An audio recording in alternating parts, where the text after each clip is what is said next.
Mr. Keaton. All right. The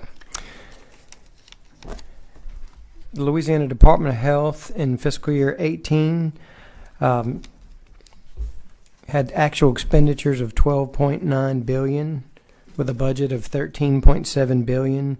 That left $842 million, or about 6% of excess authority. Most of this was in the federal funds category. They didn't spend $706 million in federal funds. You can see also they had leftover authority in interagency transfers, fees and self-generated revenues, and statutory dedications. That $842 million of excess authority represents a little more than half of the excess authority for the state at $1.5 billion. The 3-year average, they're pretty consistent in all the categories of what they underspend their budget. And our FY19 analysis shows that approximately $1.2 billion, or 8.5%, will remain unspent. Okay. Do you all want to get straight into questions, or you want to make a statement? Whatever. Mr. Chairman, members of the committee, thanks for having us. And I think we'll just get right into questions. Gotcha. All right. Representative Edmonds. Thank you, Mr. Chairman. Thank you, Madam Secretary, for being here today. I have some follow-up questions, Mr. Chairman, that we had that goes right along with not only where we are on our excess, but also just some questions that that I'd like to bring back that I didn't get answers to. And I've asked some. I wanted to get something from the Medicaid fraud unit from the Attorney General's office, and I believe we have some of those guys that are here. If we could ask to come to the table. Okay, that's fine. If somebody wants to give up their seat, I don't know how many seats. Look, we got 2 people coming forward, so whoever wants to stay can stay. Y'all make that decision.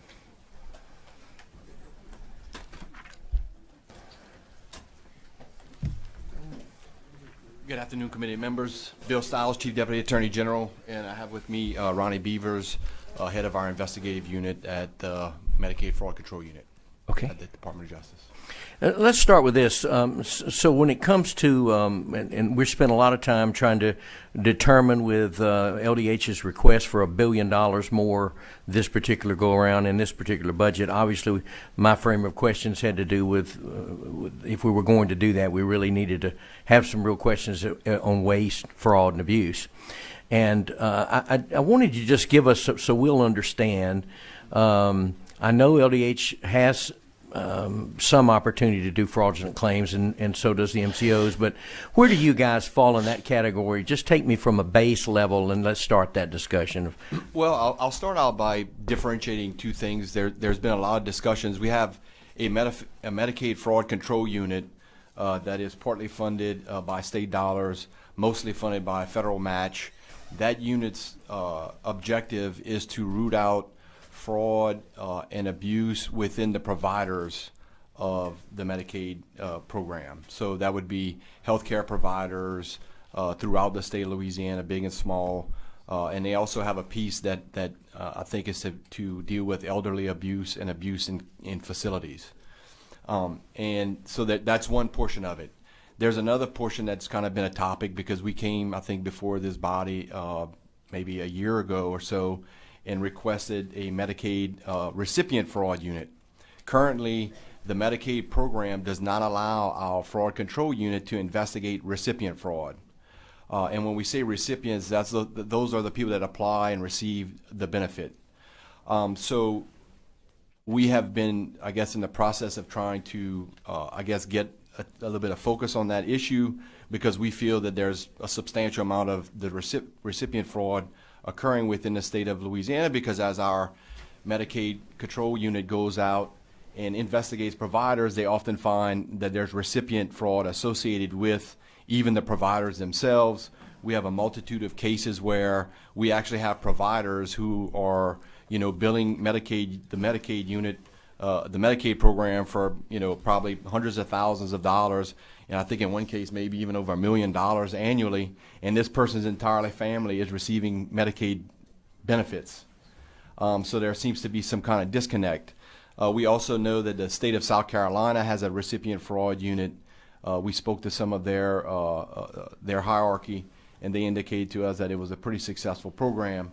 And so through that process, I think people sometimes get confused when we say Medicaid fraud if we're talking about the actual person who may have been not accurate on their application to Medicaid, or are we talking about the actual provider that's defrauding the system? And so those two things are the two ports of, the main portions of fraud that we deal with in the Medicaid program. However, currently in the state of Louisiana, we only have a provider fraud unit at the Department of Justice, and I know of no other policing agency or investigative agency that is actively looking at the recipient fraud portion of the program. How many people are in the Attorney General's office are working on the Medicaid fraud unit team? 67. And those 67 people deal with nothing else but Medicaid fraud? Provider fraud. Provider fraud. Yes, sir. Because the statement that was made here a couple of weeks ago is that as we were talking about fraud, it was more like a few egregious cases. And yet when I see some numbers that I've seen over the past probably 2 months that you guys have afforded or others have afforded, and I've been in several meetings, and I saw something that's sort of startling that I wanted some explanation on, is that there seemed to be a tendency that these figures are not going down at all, they're going up. In fact, I believe the numbers that we're seeing, like, 135 million to 367 million to 372 million, and now first quarter 125, leading to what looks like would project to about 500 million. For the committee, could you explain to us what those figures are about? Yes, sir. Ronnie Beaver, I'm the chief investigator for the Medicaid fraud unit. Those are claims for officer behavioral health. Those are the claims that are submitted for payment that were paid. And we looked at the last 4 years, 5 years to see what the trend was, and they were just constantly going up each year. And that goes in line with what we're seeing every day on the ground, and it goes in line with the cases we see coming in and our complaints coming in. I mean, it's going up, up, up, up. And of course, Representative Edmonds, I mean, it's just a lot. You come to a logical conclusion that once the more you spend, in other words, if the numbers that OIG I think put out saying that 10% potentially of all Medicaid dollars are spent fraudulently, when you go from 10 billion to 15 billion, there's 10% is included in that extra spending. So the numbers are the more you spend, the more amount of fraud you're going to have in the program as it moves along, unless you do something that you would to try and do something to control it. So in this provider fraud, not the recipient fraud, because you said your testimony says you don't have a division dealing with just that alone. Is that correct? I did understand that correct? That is correct. However, I will say that LDH, I think in the last 6 months, has sent to our not our Medicaid fraud control unit, to our investigative division, referrals for recipient fraud. We don't have, I may have 12 investigators that are not dedicated to some other function within my investigative unit that I'll call general investigators that I can assign to investigate those types of things. But it's pretty complex in trying to, get their tax records. Our unit, unlike our Medicaid fraud unit, they don't have access to all the records that may be pertinent. Our investigative unit has to go out and look at bank records, tax records. It's very time consuming, even just on one recipient fraud case. So Ronnie, again, I'll make sure I understand. For FY 219, we're on a pace for $500 million in this particular. Is that over 200,000 cases that we're talking about? Is that? No, that's 250 members being served. Okay. That's claims being paid for those members. So, and you believe that? I mean, that would be accurate. Be accurate according to what you see the trend. Yes, sir. We do constant data runs, and that's just straight from our data. So how does this? Is there a lack in your opinion in the compliance area? Are we not passing something down, or is there adjustments that we should make?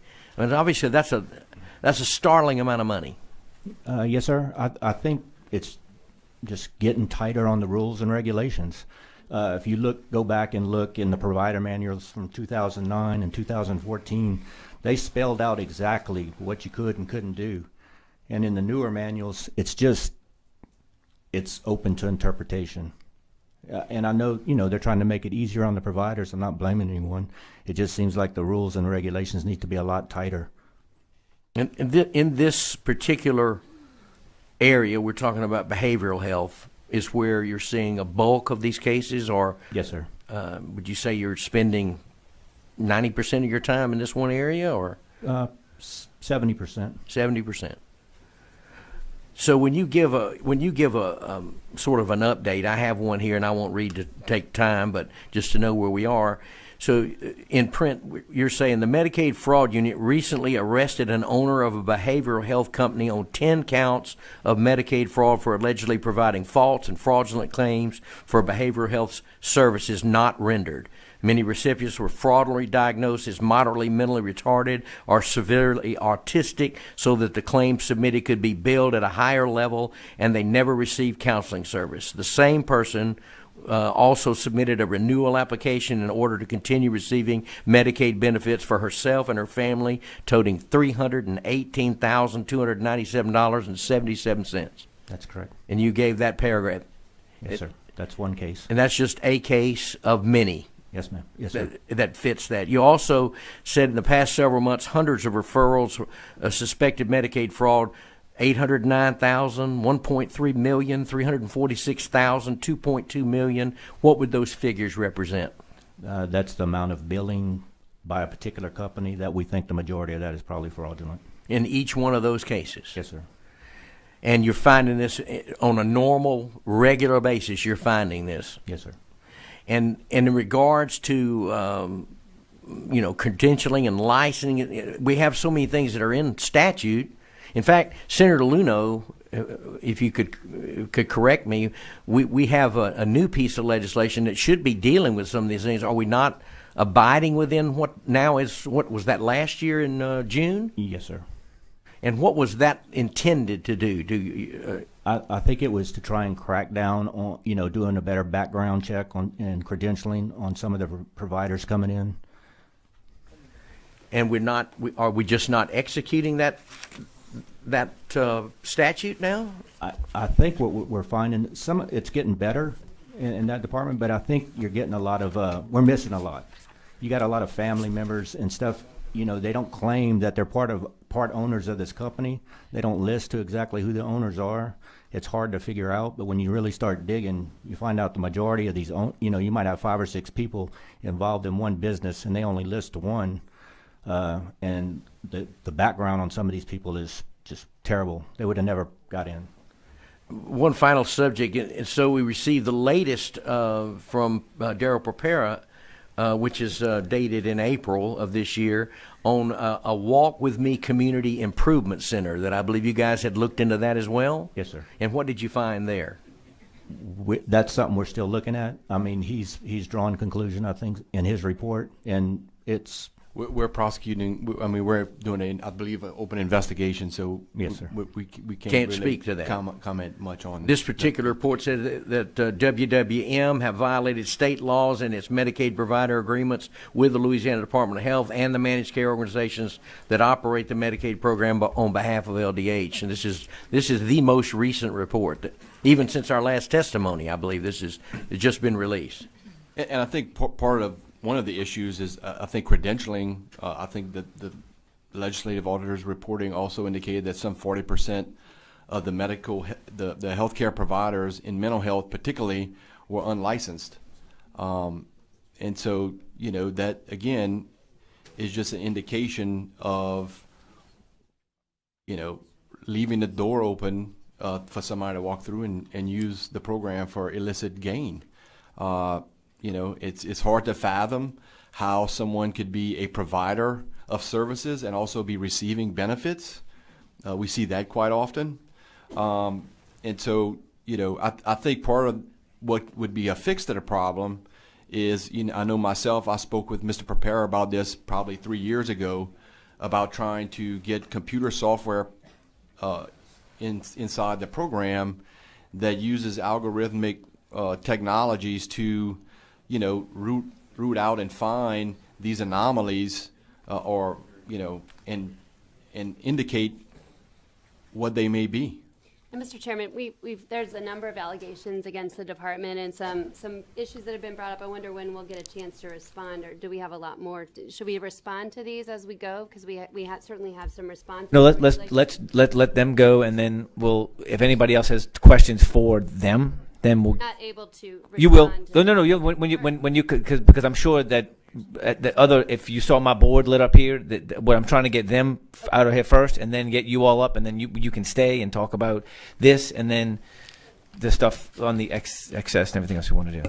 Well, have we had any other changes? And I know everybody wants to ask questions, and I'll stop, Mr. Chairman. But you were mentioning licensed mental health professionals or clinical social workers, or have y'all seen in your cases these licensed professional that are not licensed? It looks like in statute or in direction or in a manual somewhere they're supposed to be, but they're not. Yeah, or licensed marital family therapists. The list goes on and on.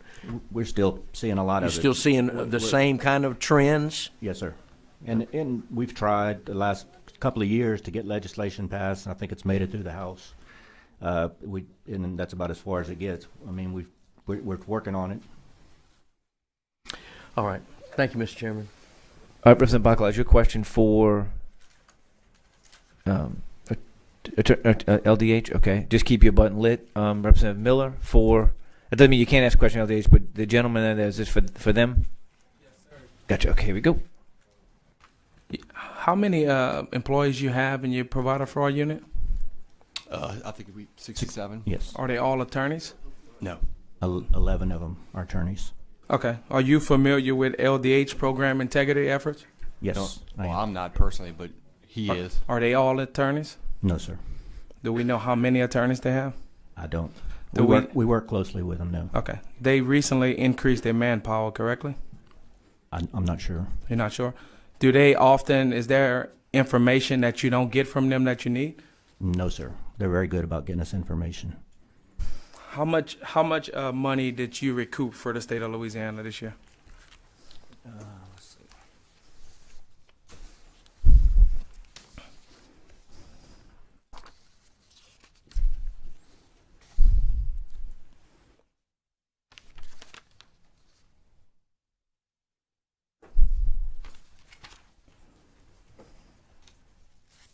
And Representative Miller, while Mr. Ronnie's looking for that information, I'll just say that I would like to say that as far as our Medicaid fraud control unit is, that LDH has always been extraordinarily cooperative with our efforts. Well, that's really where I'm going to go with my line of questioning, is that we have a great team effort in place. We do. DHH has a Medicaid fraud unit, which is the program integrity. They have recently increased their manpower. Just as much as this governor has fought to increase Medicaid expansion, he's fought to increase our Medicaid fraud units. And that is what I'm going to prove my point here and want you to say, so that we don't mislead any news outlets here to make them think that we need to increase your manpower so that we can get this 10% fraud. That's a fraudulent, misleading number that is traveling around this whole country. Well, I mean, that number comes from the Office of Inspector General of But CMS. So but it's I mean, an estimated number, though, correct? It absolutely is an estimated number. And that number is actually 10 to 15%. So, look.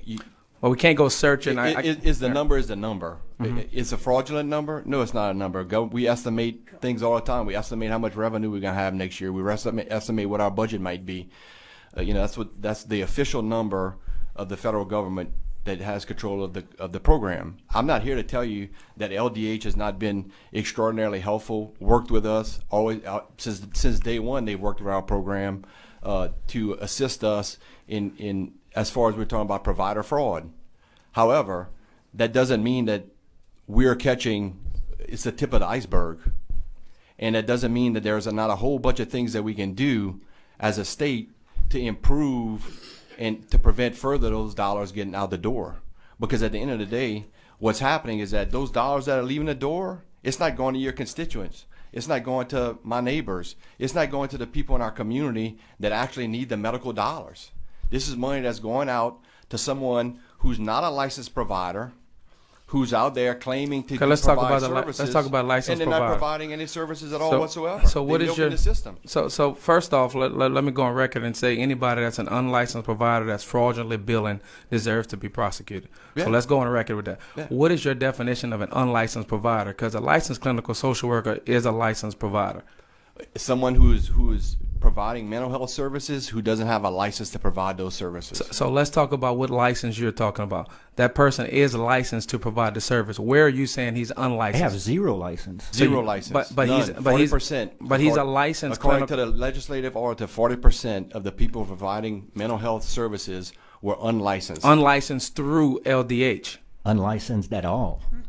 These are independent people that we're finding has no license. Straight out of high school. Someone straight out of high school is billing LDH for services, and LDH is paying for those services.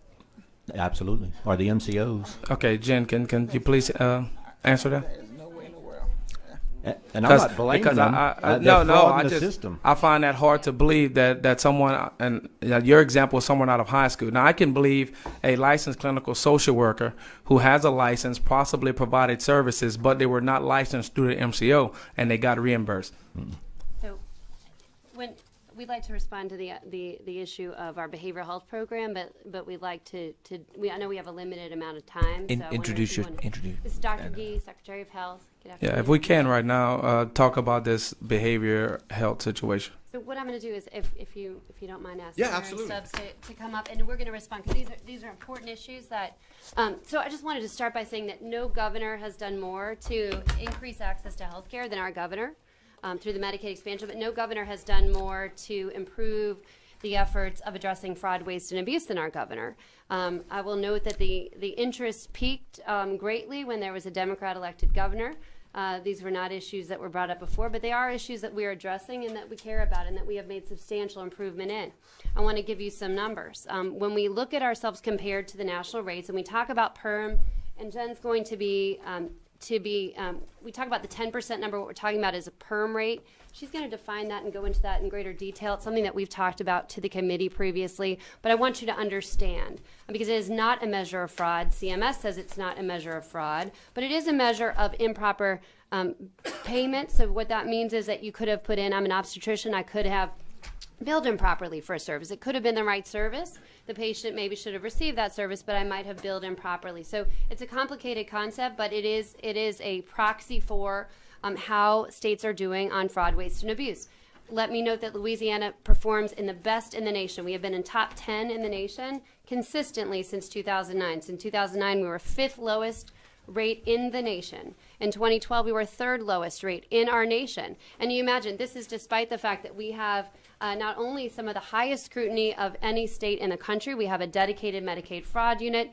You noted our relationship with the Attorney General and with prosecuting cases. These are cases that we identify by and large through Medicaid, although there are other vehicles for it, and we're in partnership with them prosecute, because no one's more interested in getting rid of the bad apples than I am, because every dollar, or this governor is, because every dollar we spend on a fraudulent provider is a dollar we can't spend on another important and life-saving need. And so we're in partnership with them. We have, and just to finally finish up, in 2015, we had the 8th lowest PERM rate in the nation, despite the fact that we have a great deal of scrutiny and a great deal of focus on this issue. We have performed very, very well, and we have increased our capacity. We have a Medicaid fraud unit, a recipient fraud unit that we have created, as you heard in the last year, that is working very well on identifying these issues. But we've also increased our capacity. We've quadrupled the number of staff dedicated to detection and prevention of fraud and abuse in the managed care program. We've doubled the number of MCO staff for fraud, waste, and abuse. And in 2017,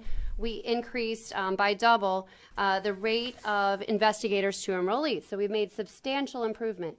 We have also taken all of the recommendations that Representative Bakla and others have made, and we've implemented them. We've talked about using tax data for recipients. We've talked about using Workforce Commission. These are things that have been implemented.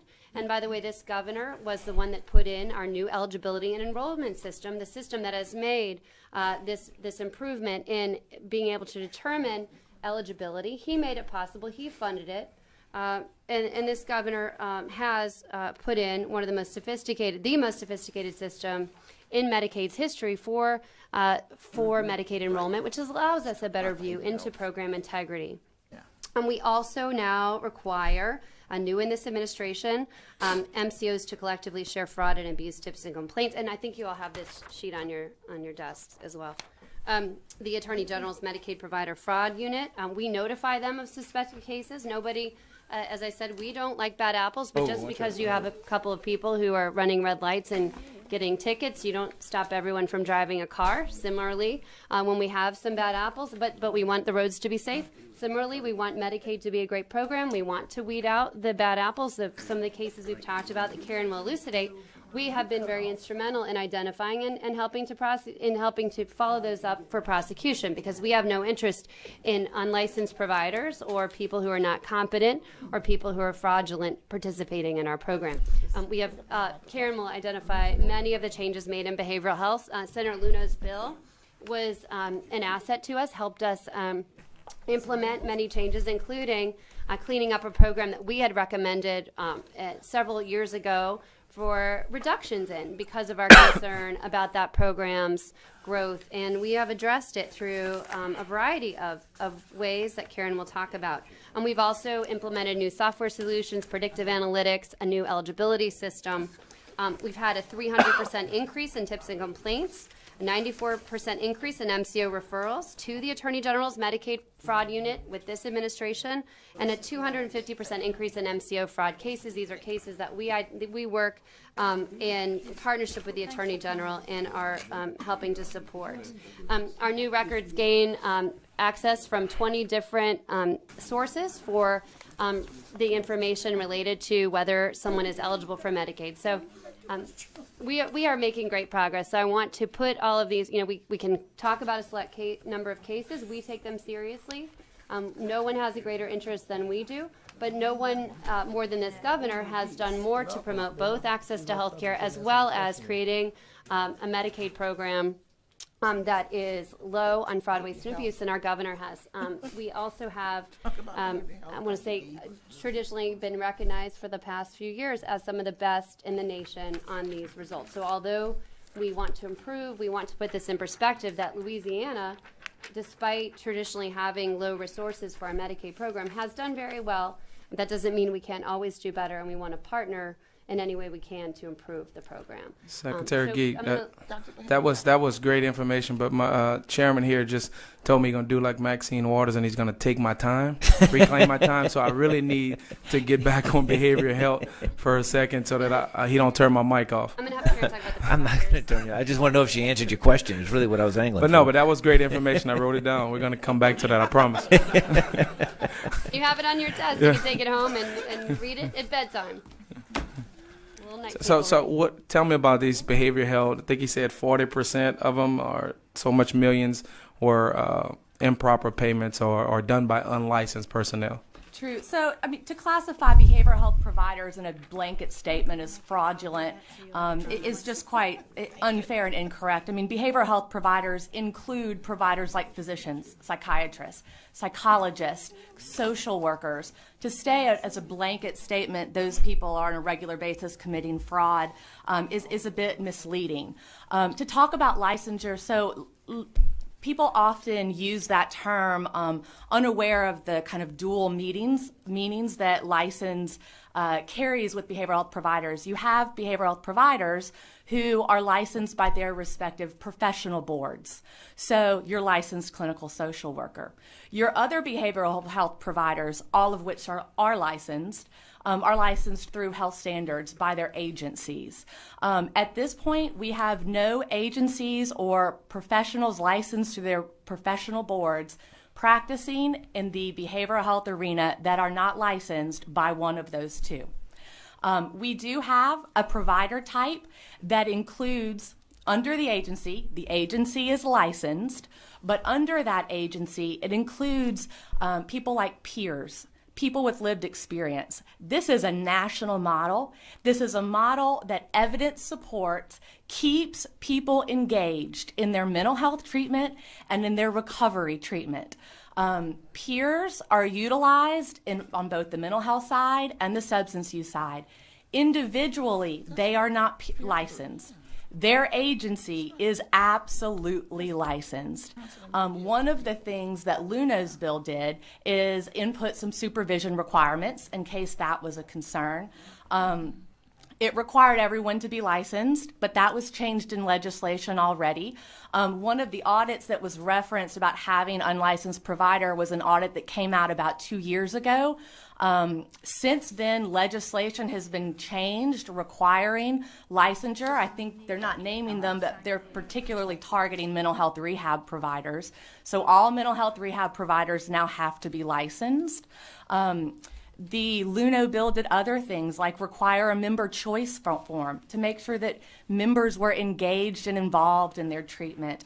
It implemented an FNR. So the growth that this 2-year-old audit talks about has now been curtailed through a facility needs review process. We've seen a significant decrease in the number of providers in this provider type, as well as heightened scrutiny around the quality of care that they're providing. The provider manual referenced doesn't exist to allow providers to fraudulently bill. It exists in order for people who need mental health and substance use disorder treatment services to have some parameters around their treatment. So it's fair to say that everyone else providing the treatment is licensed either by their agency or by the department. Yes, sir. And if someone did bill that wasn't licensed, then they committed fraud, and then the Attorney General is going to prosecute. Okay, could I have the Attorney General's team back up, please?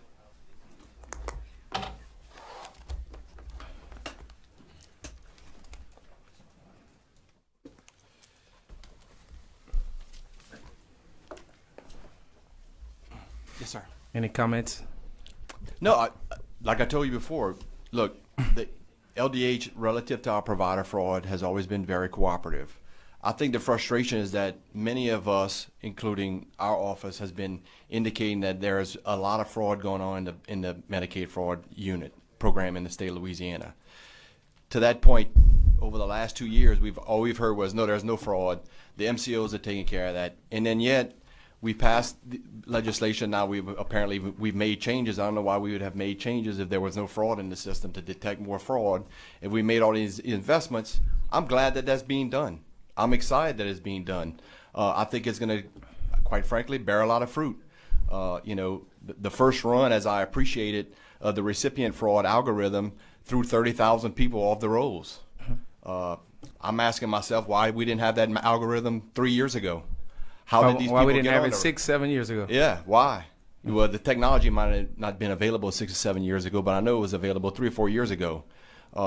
We didn't have Medicaid expansion 3 or 4 years ago. The gap between who's qualified and who's not qualified is bigger, is more narrow now when you're talking about some of these parameters. And I will freely admit that detecting and getting people to prove a fraudulent case, a criminal fraudulent case in a recipient case is very difficult because they have automatic enrollment. In other words, there are things that go on that you can't necessarily prove beyond a reasonable doubt that person had some specific intent to defraud the program.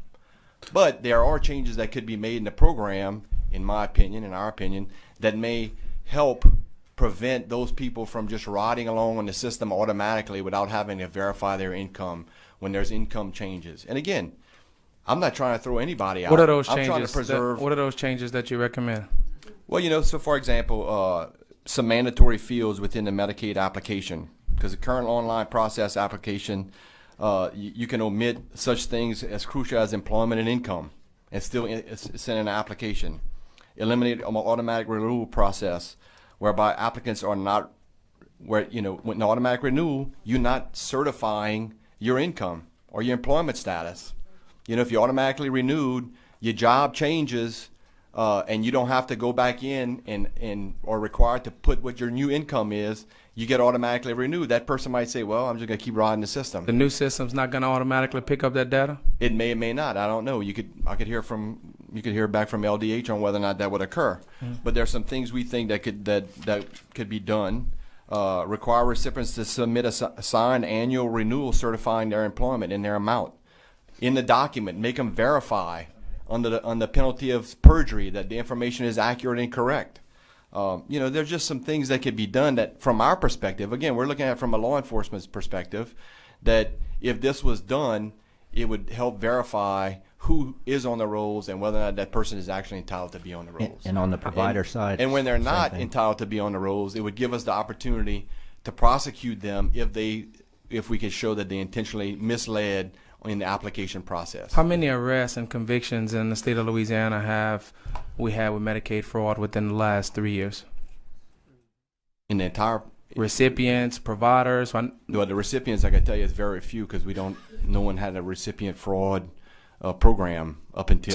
So LDH in fact, we still don't. LDH haven't turned over any names to you of recipients who possibly fraudulent. In the last 6 months, they turned over, I think, my people told me about 1,600. I think we sent a majority of those back for some pre-screening on their part to try to give us better direction on where we need to go vis-a-vis, because again, they can get a lot of information through their program that we can't get without a subpoena and having to go get search warrants and such. So we have they supplied that information back to you? They're working on it, and so we are working together. And I'm not here to beat up on LDH. I'm just here to say that there are problems in the program, and there are things that we can do from our perspective that would help build in a better system to prevent people from fraudulently receiving benefits and taking, again, money that should be going to someone to get a health care outcome that's now going to somebody just to go get in their pocket. So you're talking about the provider. That would be provider fraud right there, and that's your program already sees provider fraud. I'm talking about recipients, because they are, you may have someone that should be paying for health insurance because they make enough money that is not paying for insurance because they get it through Medicaid. Those people could be paying Blue Cross money every month, but they're not. Instead, they're receiving free Medicaid, and those dollars, every dollar that they receive is a dollar that's not being spent on someone who could be using the program who is otherwise entitled to do so. So if we stop those fraudulent people from being on it, then we can add more people on the system, is what you're saying? If that's necessary. So do you know there's more people that could get the benefit that are truly in need, then yeah, absolutely. So do you realize that the 30,000 individuals who we just kicked off didn't save us any state general funds? Well, I'm not really concerned about state general funds. I'm a federal taxpayer too. Okay, I understand that. But it doesn't save us. Stealing is stealing, whether it's my money or your money or somebody else's money. So do you also know that out of the 30,000, how many individuals actually made $100,000? I don't know because I can't verify those people's income. How about the providers that you mentioned? You mentioned several provider fraud that your unit captured. How many of those were convicted and we recovered any money back? How many of those were prosecuted? Of that we mentioned, I don't know. I think some of those, maybe just one of them had been prosecuted. Yeah, in the last 3 years, 4 years. Well, I'm just wondering. So you have a 67 person provider fraud unit. I'm wondering. I want to know how many people have y'all prosecuted and convicted since there's so much provider fraud going on. Hundreds. I mean, we get about 7,000 complaints a year. We screen those down to about 600-700 cases, and we work those cases every year.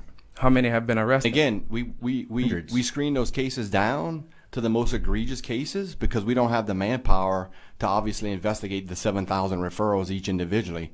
So we have to go through a process of screening out and what we feel is the most egregious cases to prosecute. And providers agree with us. I mean, a lot of them we talk to every day. They want to see the bad apples out. I mean, they are the ones asking us to put some of these systems in place to weed them out because it's giving everybody a bad name. At some point, and at the rate it's growing and the rate that we're seeing the fraud accumulate, it's going to go away. If you're an eligible provider, a legitimate provider, and you open up shop in my hometown of New Iberia, and someone next door to you has not jumped through the loops and is not an eligible provider, and he's taking money out of the system, well, he's your competition. He hasn't gone through the process. He's providing services that he or she may not should be providing. And so, yeah, providers, we're not bad modeling providers. We think providers want to see this cleaned up too. So first off, let's make something clear. We want it cleaned up as well. Right. We're I'm not not against, saying that you don't. We're not against Medicaid fraud, but we still have not answered our question. We keep skirting around my question. With the Representative Miller, you are against Medicaid fraud. I'm against what? You said you're not against. No, I am against Medicaid I know. fraud. I'm just Thank you for clarifying correcting me. Yes, that's right. So listen. And I guess what I'm really trying to say is you said early on, y'all work close with DHH. I hate when we leave here and we look at the news and the headline is Attorney General states that if you increase his TOs that they're going to capture 10% of Medicaid fraud, 10% of 15, 16, 17 billion dollars. That's not what I think you were trying to say here. I think you were trying to say y'all work close together. If we increase the work together, then we can capture anyone who's fraudulently abusing the system. That's all I want to make clear here. But still, with your 67 TOs, you have not told me how much money you've saved or captured for the state of Louisiana. I could provide. We didn't come in today with those numbers, but I could provide that for you. Absolutely, Representative Miller. And you said over the last year or two, you made about 100 arrests. Oh, hundreds, more than 100. Of provider fraud. Yes, sir. And you also mentioned early on about the behavioral health fraud. How many of those behavioral health people have you arrested and now they can't practice medicine in the state of Louisiana? We're actively working. We don't narrow it down. I mean, I'm just looking at cases as a whole. I haven't narrowed it down to behavioral health cases specifically, but it's a lot. And with LDH's help, we've been able to kick out a lot of the people and get them off the system. And I think they testified that they just last year changed a bunch of rules relative to this issue. So there's a lag, you know. So as I stop questioning, because I know I have a lot of other members who want to question, I personally want to thank you for your work. We're all in this together. We're trying to provide health care to the most vulnerable citizens in the state of Louisiana. That's the objective. Your objective is to arrest the fraudulent providers, and I understand it, and we support it. I just ask you to continue working closely with the department. We're all going to continue working to provide everyone the most resources they can. And let's just remember the ultimate goal here is to provide health care to Louisiana citizens who need it. Absolutely. Thank both of you. And we collected about $6 million. About $6 million, and it went back into the where did that money go? That goes back to the LDHR, the federal. Okay, thank you. Thank you. Gotcha. And just Representative Miller, in your binder, your big blue binder on page, I guess it's page 15 of the Attorney General's report, kind of the overview. It gives you a breakdown. Received more than 11,000 complaints of abuse and fraud, resulting in approximately 350 new cases per year, resulting in approximately 92 arrests, 72 convictions per year. Currently, the unit has more than 570 open cases. Average recovery is $84.5 million per year, or 1.6 million recoveries per staff member per year. It's in your big blue binder. So if you need more info, I read it. Gotcha. All right, Representative, any chance we can get back to? Is everybody finished with? No. Okie dokie. Representative Billiot. Gotcha. Representative Billiot. Thank you for coming here today.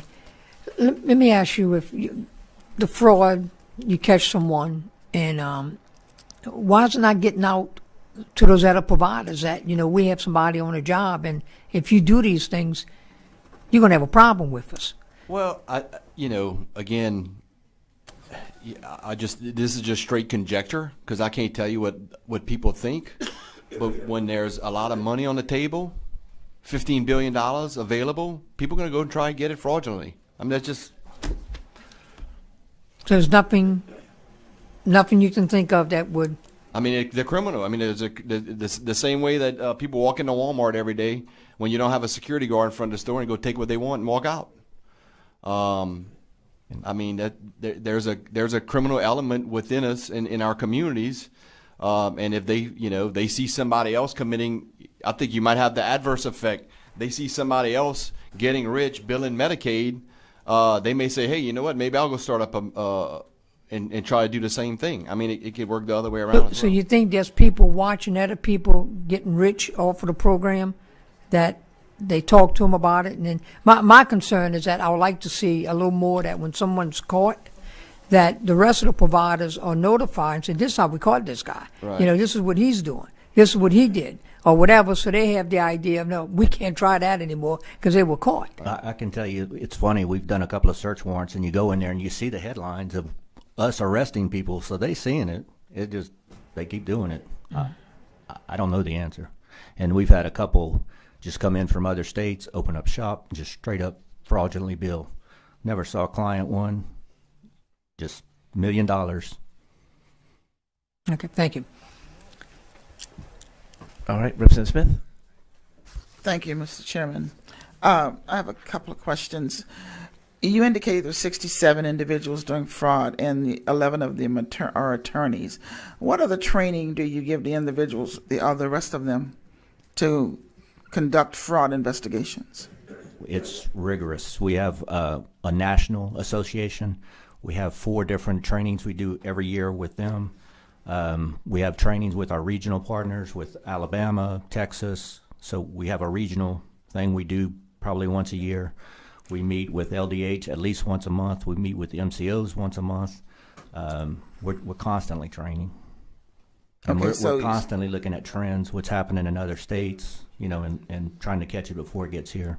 The bad thing is, I mean, for years we chasing the money, and we've got to figure out a way to catch it before it goes out the door, because you'll never see it again.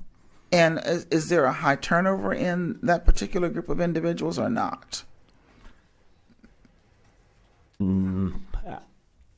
Honestly, we see we saw a trend where they went from providing one type of service, and I'll call it PCA service, and LDH can explain it better, but it's personal care service, and they saw, you know, behavioral health was where the money was, spiking. So a lot of them switched into that field.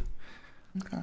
So it's a lot of the same providers. In the National Attorney General's Association also does put together training within the units, and so they do, and I'm sure LDH has a similar association where they do get to see trends that are moving, you know, in other states maybe before they move here. I just want to make sure that folks were trained because, you know, in some of our agencies, we say people can go and do what they want to do without a particular training or what have you to do it. So I just want to make sure they were trained to do what they were doing. It's required under our grant to have so many hours of training. The other question I have is, we talked about the perm rate and the fact that you use the perm rate as a measure of fraud, and that across the country there's a 10 to 15% measure of fraud being going on. And I really didn't like your statement. I'm just going to tell you, didn't like your statement about the more money, the more fraud.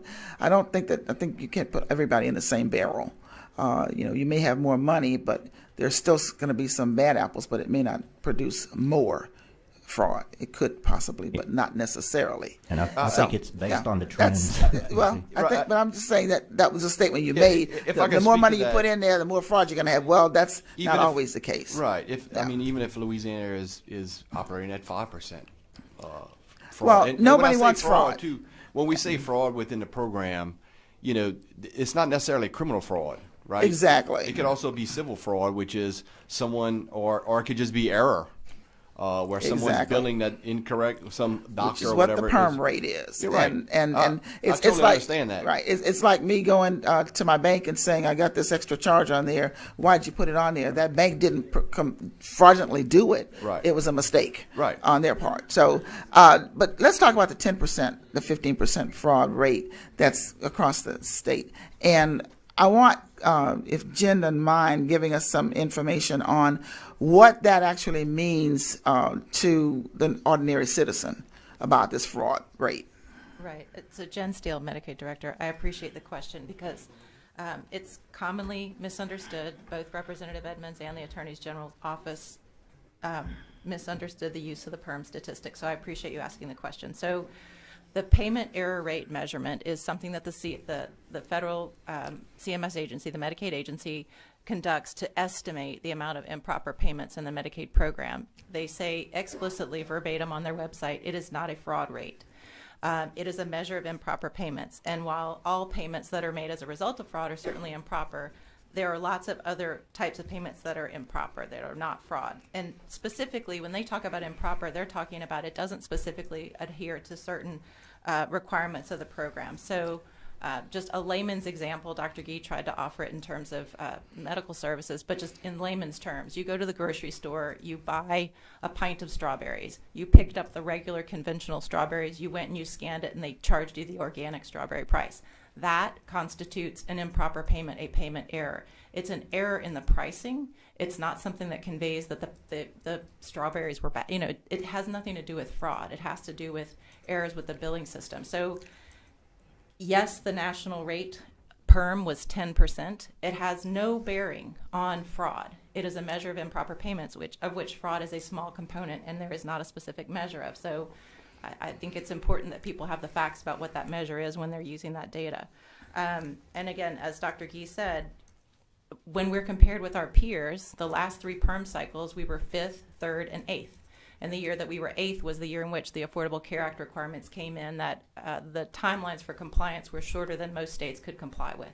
So again, our going up in the rankings was like all other states, those rates went up. So again, if we want to talk about fraud, it's a different conversation. It's not the perm measure. So I just appreciate the question. Yeah, and generally across the country, when we look at fraud in any of the medical programs, it's always more so likely in the provider rate, in the provider area, rather than in the individual. Isn't that correct? So just for what it's worth, the perm rating, which is not a measure of fraud, looks at both eligibility, it looks at provider payments, it looks at managed care payments, it looks at a variety of things. But again, provider fraud is a completely separate issue.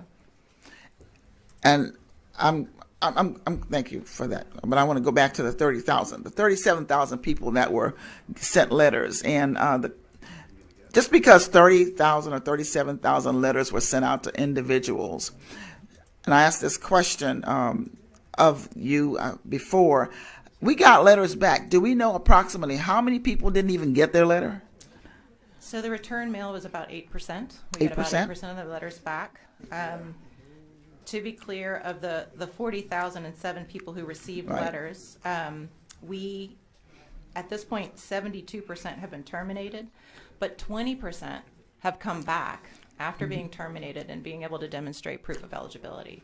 So it's a significant number, 18.68, 19%, that, again, they were unresponsive at the time. The lion's share of people were closed not because they were determined ineligible, but because they failed to respond to the request for information. So whether that's because mail came back, because they tried to contact us, but maybe they didn't have enough time on their breaks to get through, whatever the reason was, I just want to emphasize that the vast majority of those people closed not because we had evidence that they were over income in the present period, but because they didn't respond.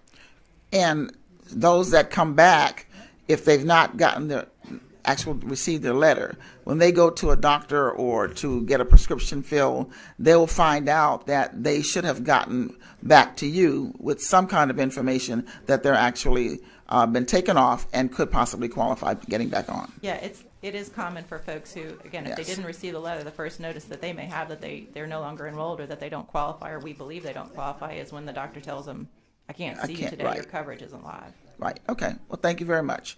Appreciate it. So I'm back to them. The reports that we get, are those comprehensive reports that anyone could go in and find out who actually has been charged with fraud, or would that have to be a public records request? A report on the reports that we have in this binder on the number of cases that you've had. Can that be? Yeah, I think we generate. You generate a report, but does it tell you who they are?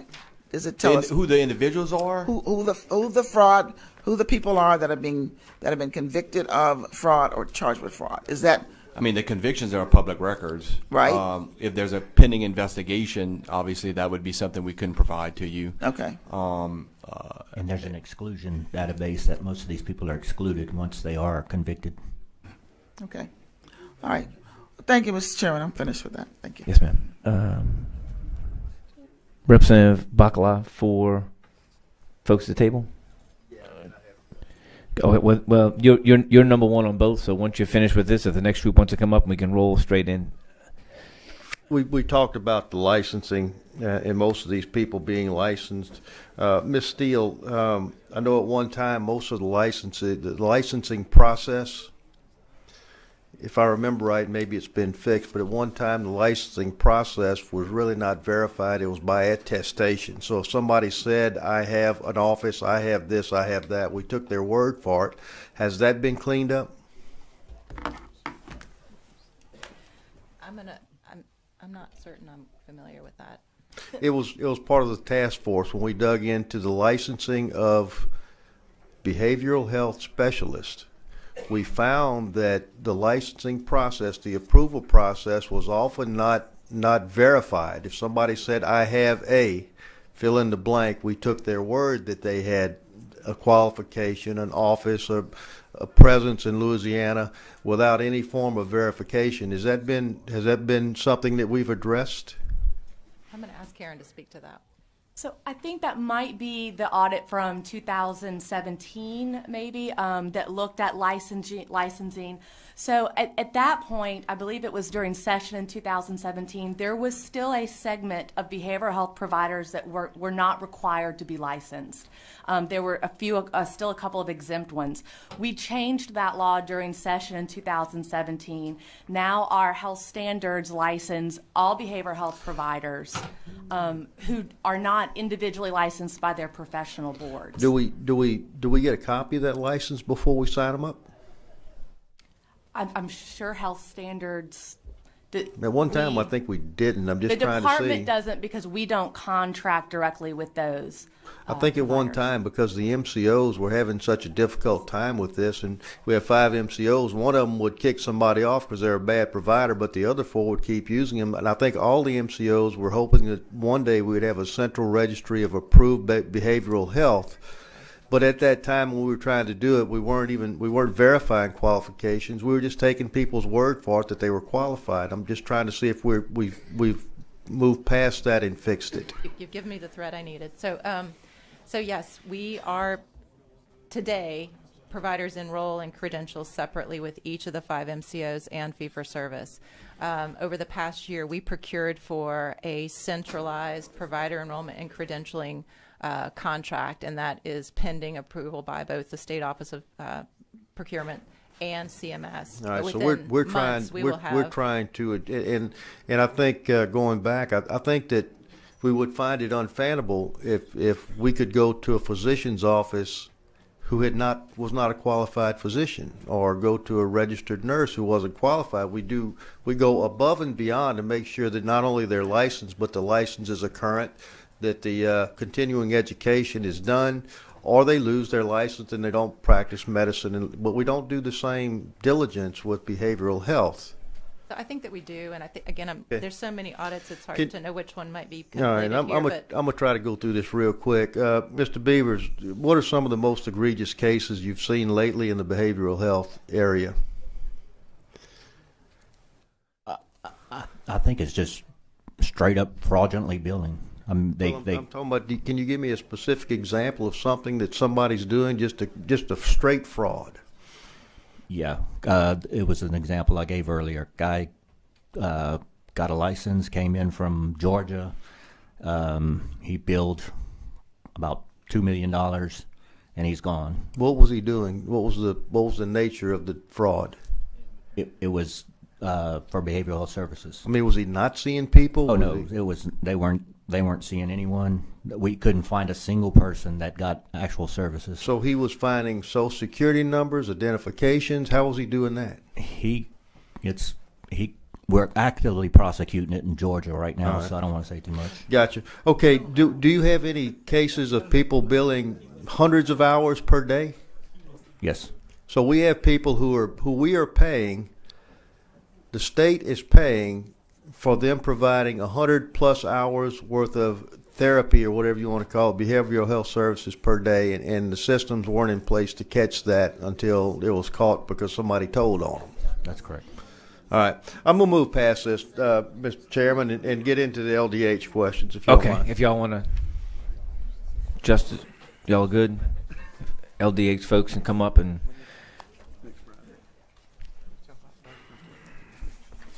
All right, Representative Bacala, you're still up, so Okay, I'll let everybody get to the get table. everybody situated. Ms. Reeves, you want to? Have you been up already? All right. I'm going to start by Whatever it takes, but we ready to go? Okay. What is the in the proposed budget? What was the total? Refresh my memory. What was the total budget of LDH? And the proposed, Cindy Reeves, Undersecretary. And the second question is, how much of that is Medicaid? The total proposed budget is $15 billion, and Medicaid is 13.4. 13.4 for Medicaid. To put that in perspective, that's about the equivalent of the backlog of road projects we have in the state of Louisiana. So we could build the bridges and fix all the roads and the bridges and everything else with that amount of money. So I just try to put it in perspective. Do you know what the budget? We have Louisiana has a population of 4.6. If I look at similarly populated states such as Alabama, their total Medicaid budget is 7.1, which is about half of ours. We look at South Carolina, 4.6, just like us. Their budget is 7.7 billion. You look at Oregon with 4.1 million people, their budget's 7.3. And if you look at Colorado with a little bit more, 5.6 million people, their budget's 10 billion. So we seem out of whack with the rest of the country with similar populations to us. And I think if you look at the southern states with similar rates of poverty, can you speak to why we're so disproportionately high in Medicaid compared to the other states? Yeah. So two important distinctions: Oregon and Colorado, not nearly the level of poverty I agree. that our states do. South Carolina and Alabama, not expansion states. All right. The last session, we appropriated about $55.6 million in state general funds for the push payment for the supplemental payment. And at that time, you indicated that you had on hand about $30 million of internal surplus to help pay off the payment. We found out what you had was about $66.3 million internal surplus. Is that correct? No, that's not correct. At that time, it was the previous Undersecretary Jeff Reynolds testified and handed a handout on June 11th. I actually could give you a copy Please. of that handout. Well, I don't need the handout. Just tell us what the numbers are. And so there was the supplemental funds were 55.5. They had 12 million in certified public expenditures over budget. We had some disaster revenue come in, 2, 3, 4, 5, 6, 7, about 10, 12 million. And then we had 40 million that we identified in the monthly report that we send out each month. So what's the final number that you had available to dedicate to the 13th payment? It was estimated at that time as 120.19. That you had available? Uh-huh. All right, so that 120.19 million? 191,668, yeah. 120 million. Yeah. Okay, so the 120 million was available funds in SGF funds? It was available in SGF funds, yes. Okay. How did that materialize that we had budgeted in that fiscal year to such a degree that we were in error by 120 million that you had available at the end of the year? You guys gave us 55.5 million in additional general fund in the supplemental bill. The certified public expenditures depends on what those local hospitals spend on the Medicaid and uninsured population. That was underestimated by $12 million. So that was really good that our hospitals had that. We actually had a very concerted effort last year to bring in some outstanding FEMA reimbursement. We had some claims all the way back from Katrina that we reworked. Didn't know that we would get that or not. And then the $40 million was part of the monthly report that we send out each month, that sometimes we go high, sometimes we go low. Do you have a clue right now the amount of state general fund that you anticipate having in excess at the end of this fiscal year? No, I do not. Take a guess. Do we? I think perhaps I can get it. I'll just say this: that we had testimony earlier in the meeting that our, see if I can find these numbers, in an FY18 budgeted amount versus spent amount was 2.5 billion. So we didn't spend 2.5 billion of the budgeted amount. That was our first stab. We had worked together to try to create something we called the burn rate. The burn rate estimated that we'd have 2.9 left over, and we had 2.5. So it was a lot. It was fairly close. This year we've refined that, and I think we can show that, we could look at your burn rate if we did that year and compare it, and we could say we can take a pretty good shot at it as a legislative body. I would hope that you could take a pretty good stab at it as an agency. How much do you think you'll have left over in state general fund? I don't have that at this time. I mean, right now, our monthly report, we do have a $200 million excess, but when we drill down on the means of financing right now, it's $5 million short. So the excess is really in federal other means of financing, not state general fund. Okay, won't belabor the question. You carried forward $191 million from FY18 to FY19, with $174 million of that being federal funds. Is that correct?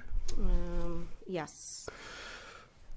If the Medicaid is a reimbursement program, with that reimbursement having federal match, how can you carry forward $174 million in federal funds without a corresponding match fund being carried forward? Because not everything is that simple. And so, first of all, we really are I'm operating a $9 billion federal program on a federal fiscal year, which doesn't align with the state fiscal year. And I always have to reconcile all my federal programs on the fourth quarter of that federal fiscal year, which ends in September 30th. In addition to Title 19 Medicaid program, I have 125 additional federal grants through the Office of Public Health, the Office of Behavioral Health, OCDD, OAS. All of those run different timelines. They have different means of financing structures. Some have maintenance of effort, some have in-kind matches. And so we need that additional, be able to carry forward those funds to reconcile. One of the things that is really hard sometimes for me to wrap my head around is drug rebates.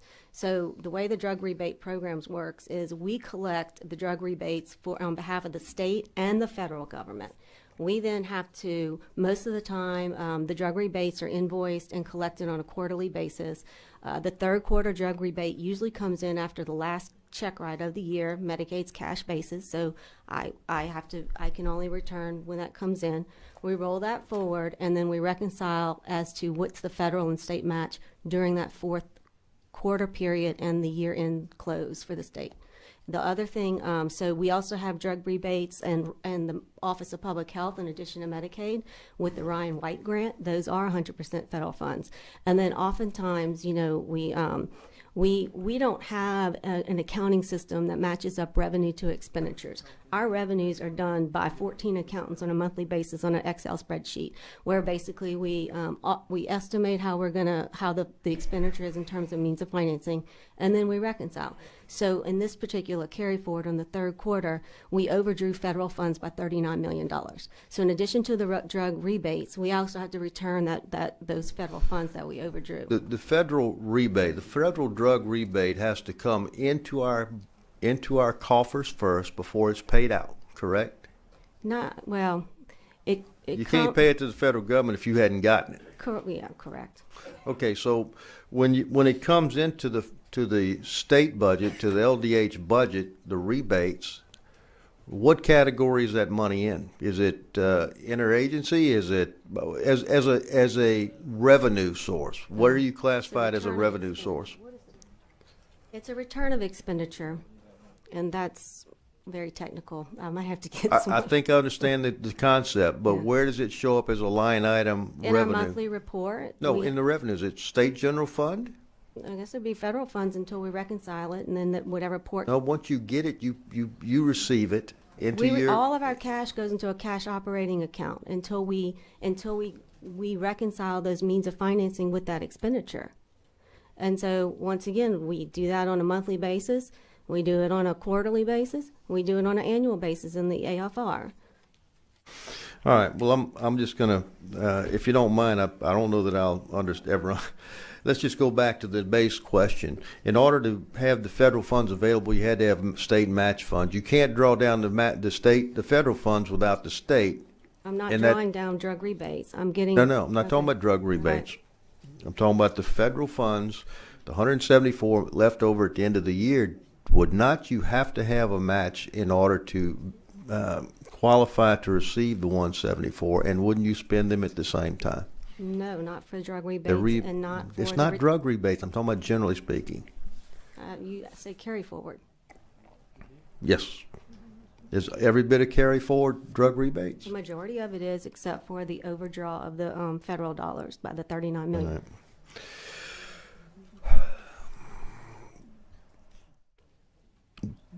Does it represent cash at the end of the year available? No, not at the end of the year. I think once we close and we do our final statements in the AFR, that's when we identify what's cash and what's not. Let's go back to the 13th payment for just a moment. The 13th payment represented a non-recurring expense. I think we could agree that we're not going to pay 13 payments every year, correct? Correct. So as we budgeted for the year following the 13th payment, we should have backed that out as a non-recurring expense that we didn't need to fund the following year. No, that's not correct. So when we, the push to do the 13th payment kind of happened at the end of the session, and so that's why we got the supplemental appropriation, and that's why we identified the one-time monies that we could use to pay for it. We couldn't actually pay for the entire 13th check by the last check, right? There was 20-something million in general fund that we paid. Some of it was recurring. But then the 19 year accounted for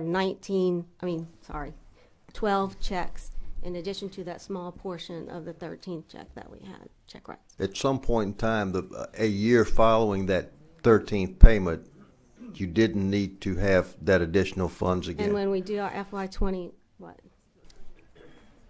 Well, the supplemental part's not in our base. It's one-time money. Okay, let's go back to the current year. It looks like you had excess authority of $842 million, with the majority of that being federal funds that we did not draw down. Right, and so in our FY18 monthly report, we identified $700 million of that as excess at that time. It was footnoted in each monthly report. It was just overestimated federal dollars, and mainly in the hospital program. The federal fiscal year is different. Right, and once again, we have differences in the fiscal year. You also had $41 million in interagency transfers, $48 million in fees and self-generated, et cetera, $45 million. So all those. And this is in line with the questions that were posed to other agencies. If that money was unspent in the prior year, would it be more accurate? And I think other agencies testified that was in anticipation of maybe receiving that money rather than accurately budgeting. Now, in this coming year, even though we had $842 million left over last year, you're asking for another $1 billion in spending authority this year. So if you compare your request for budget spending authority for the upcoming year, it's $1.9 billion or $1.8 billion above what you actually are likely to spend this year. So once again, when we do our ensuing year adjustment, we do account for any excess. We did in 18 identify we had $700 million in our monthly report. When the $55.5 million was appropriated to us from the supplemental and one-time bill, they also appropriated an additional $94 million in federal that we really didn't need at that time. And so that does drive that. Right now in our current monthly report, we're only estimating $200 million over in federal dollars. And had we not adjusted, then one would think that we would be $1 billion over. So yeah, we don't necessarily, it's impossible with 357 revenue sources to get it to the mark, but we do non-recur and we do take into account as best as we can the excess budget authority. I'm going to come back to that. I'm going to ask Chaz to maybe pull up the burn rate that we were looking at earlier. He can find it so I don't waste too much time digging. One of the things that we're seeing in the proposed budget was $165 million in additional self-generated funds. Can you explain that, please, to the All right, can you committee? repeat the question?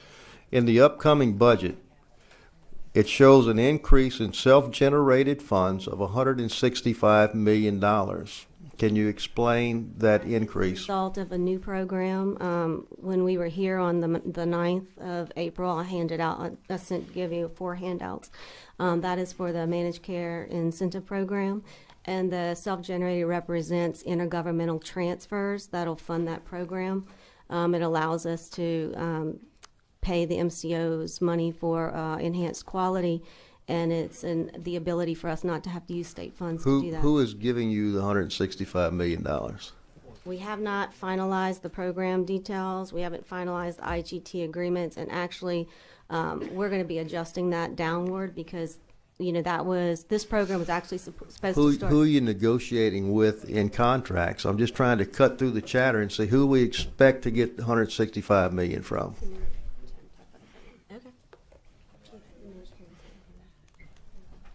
Right. So the negotiations are with the MCOs, and the MCOs are working with 2 networks that several hospitals are part of. One of the networks are called the Quality and Outcome Improvement Network. The other network is called the Louisiana Quality Network.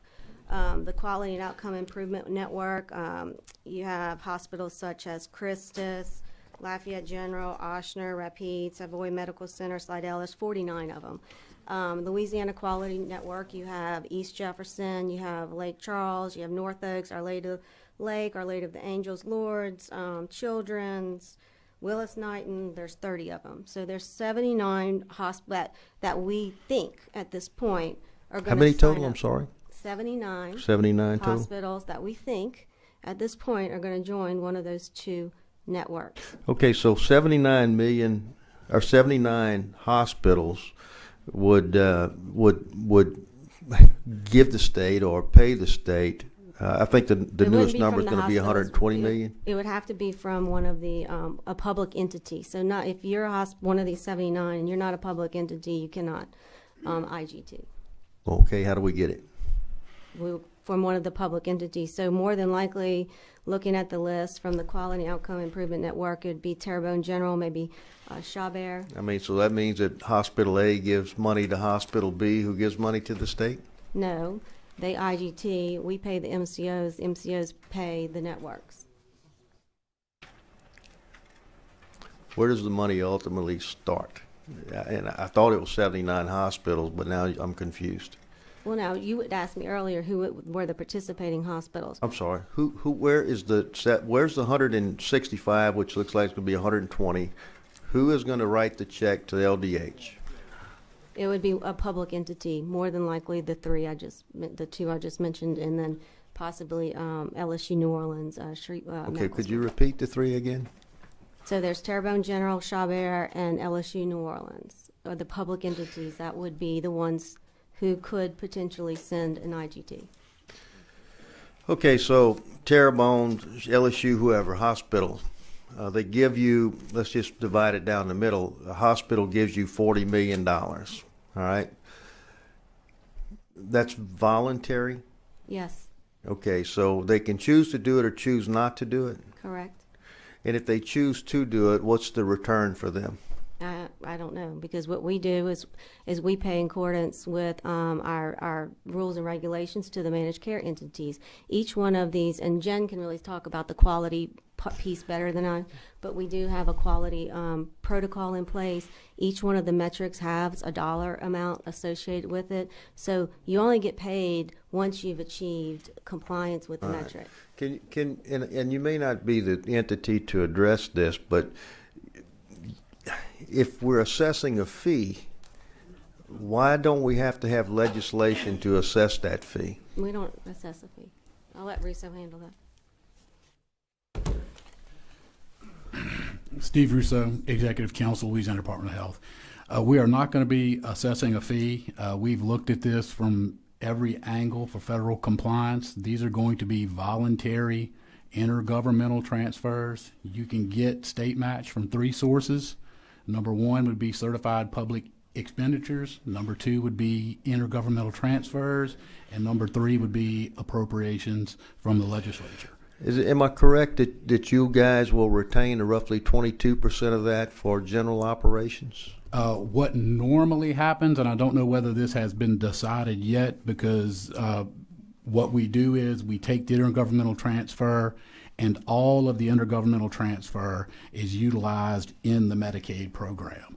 There is an agreement that a certain portion of that will be used for the program for which they're intergovernmentally transferring. Right, but we are not charging a fee. Is that certain portion like 22%? My understanding is it has been 15%, and it's going up now to around 22%. You are correct, but it is not a fee, Representative Bacala, because CMS does not let us charge fees in that nature. It is a voluntary contribution. And it's a voluntary contribution based on the expectation that it will be returned threefold. I would answer that is yes. I mean, normally folks are not going to intergovernmentally transfer us large sums of money if they don't expect to get a certain portion of it back. I think that's fair. Well, they expect to get more back than they put in. And would likely be fair. they expect to put up $1 and get 3 back. Yeah, it would be fair. They're going to get at least their amount back. Yes, sir. Are those, and the ultimate purpose of this, is the purpose to make the hospitals richer, or is the purpose to improve health? I'll let the program staff speak to that, but it's payments to the managed care companies to meet certain quality metrics, and if they do not meet those quality metrics, they will not get paid.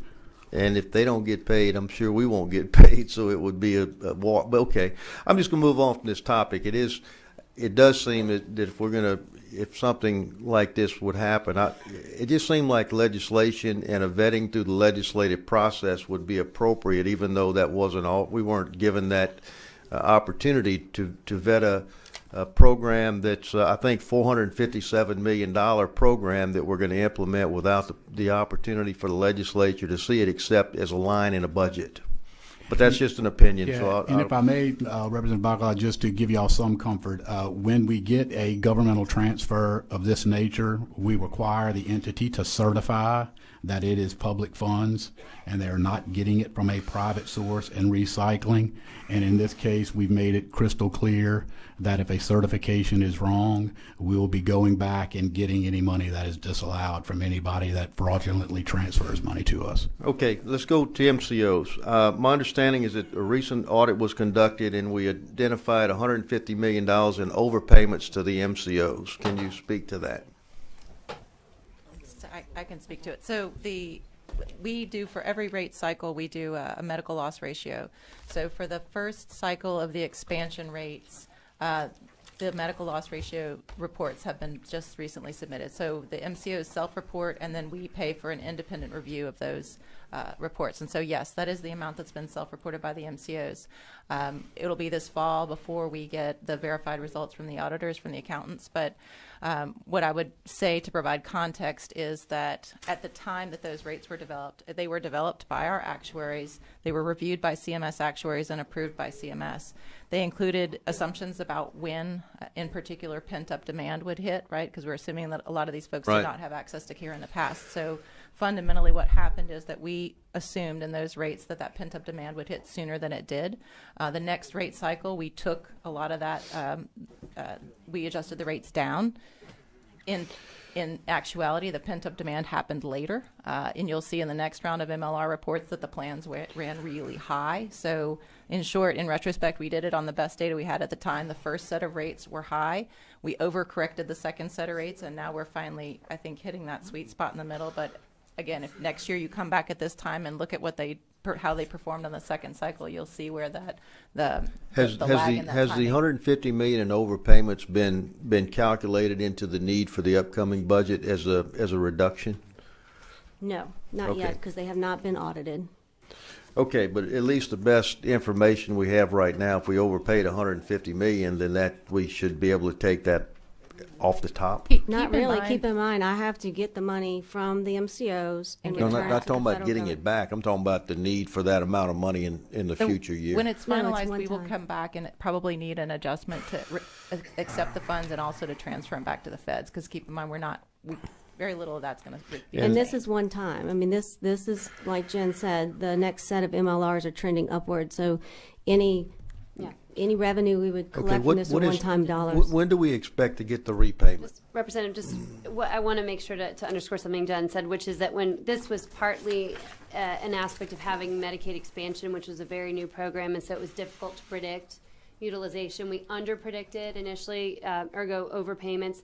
Then and then the next cycle, the costs were actually higher. Now we're more in a steady trajectory where we're able to go to have a better prediction going forward. So I don't want you to think this is an ongoing issue. I'm gonna skip through a lot of this because we have a limited amount of time. But in essence, we're probably going to be due 150 million. I'm just asking when should we expect that repayment to be made? What, January? It would be the end of this year, beginning of next year. And will that be basically 2/3 federal money, 1/3, or less? We're estimating about 5.6 million in general fund. Keep in mind, this was the first 18 months of expansion when the rate was mostly federal. I think it was 2.5% general fund, if I'm remembering correctly. Okay, the FMAP rate is going to be changed, and I think it's going to show a savings to the state of about $48 million. Has that been calculated into a Yes. lower need for state general fund? Yes, if you look at the handout that I gave on 4.9, it was the first row on the first handout that showed that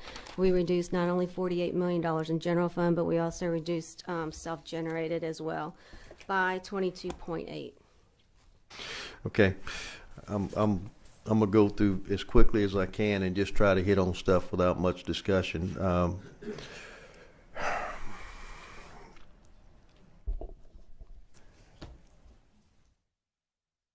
Let me go through my list of questions and see which ones I want to ask. Take your time.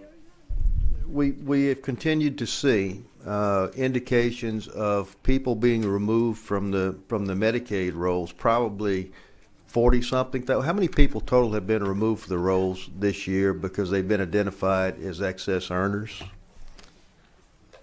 I'd have to go back to the reports. Let me see if I can pull it up. I think, let's just say about 40,000 maybe? Not net. So, I mean, there was that. If you're looking at the wage data, that was the original number that were 30. identified, but 30,000 were the number that we closed. Since then, that number's the attrition's down to about 28,000. With if you figure the people who've come back. Gotcha, and that represents an audit of only about 1/3 of the population, Medicaid population. No, so we sent to Workforce a complete list of Medicaid individuals. They sent back to us those that had matches. Of those that matched, we identified the ones that had wages in excess of the limit. I remember your testimony at an earlier meeting, Ms. Steele, where you said that it represented about an 8% rate of elimination, and if you take the 8%, it would work out to it'd be 8%.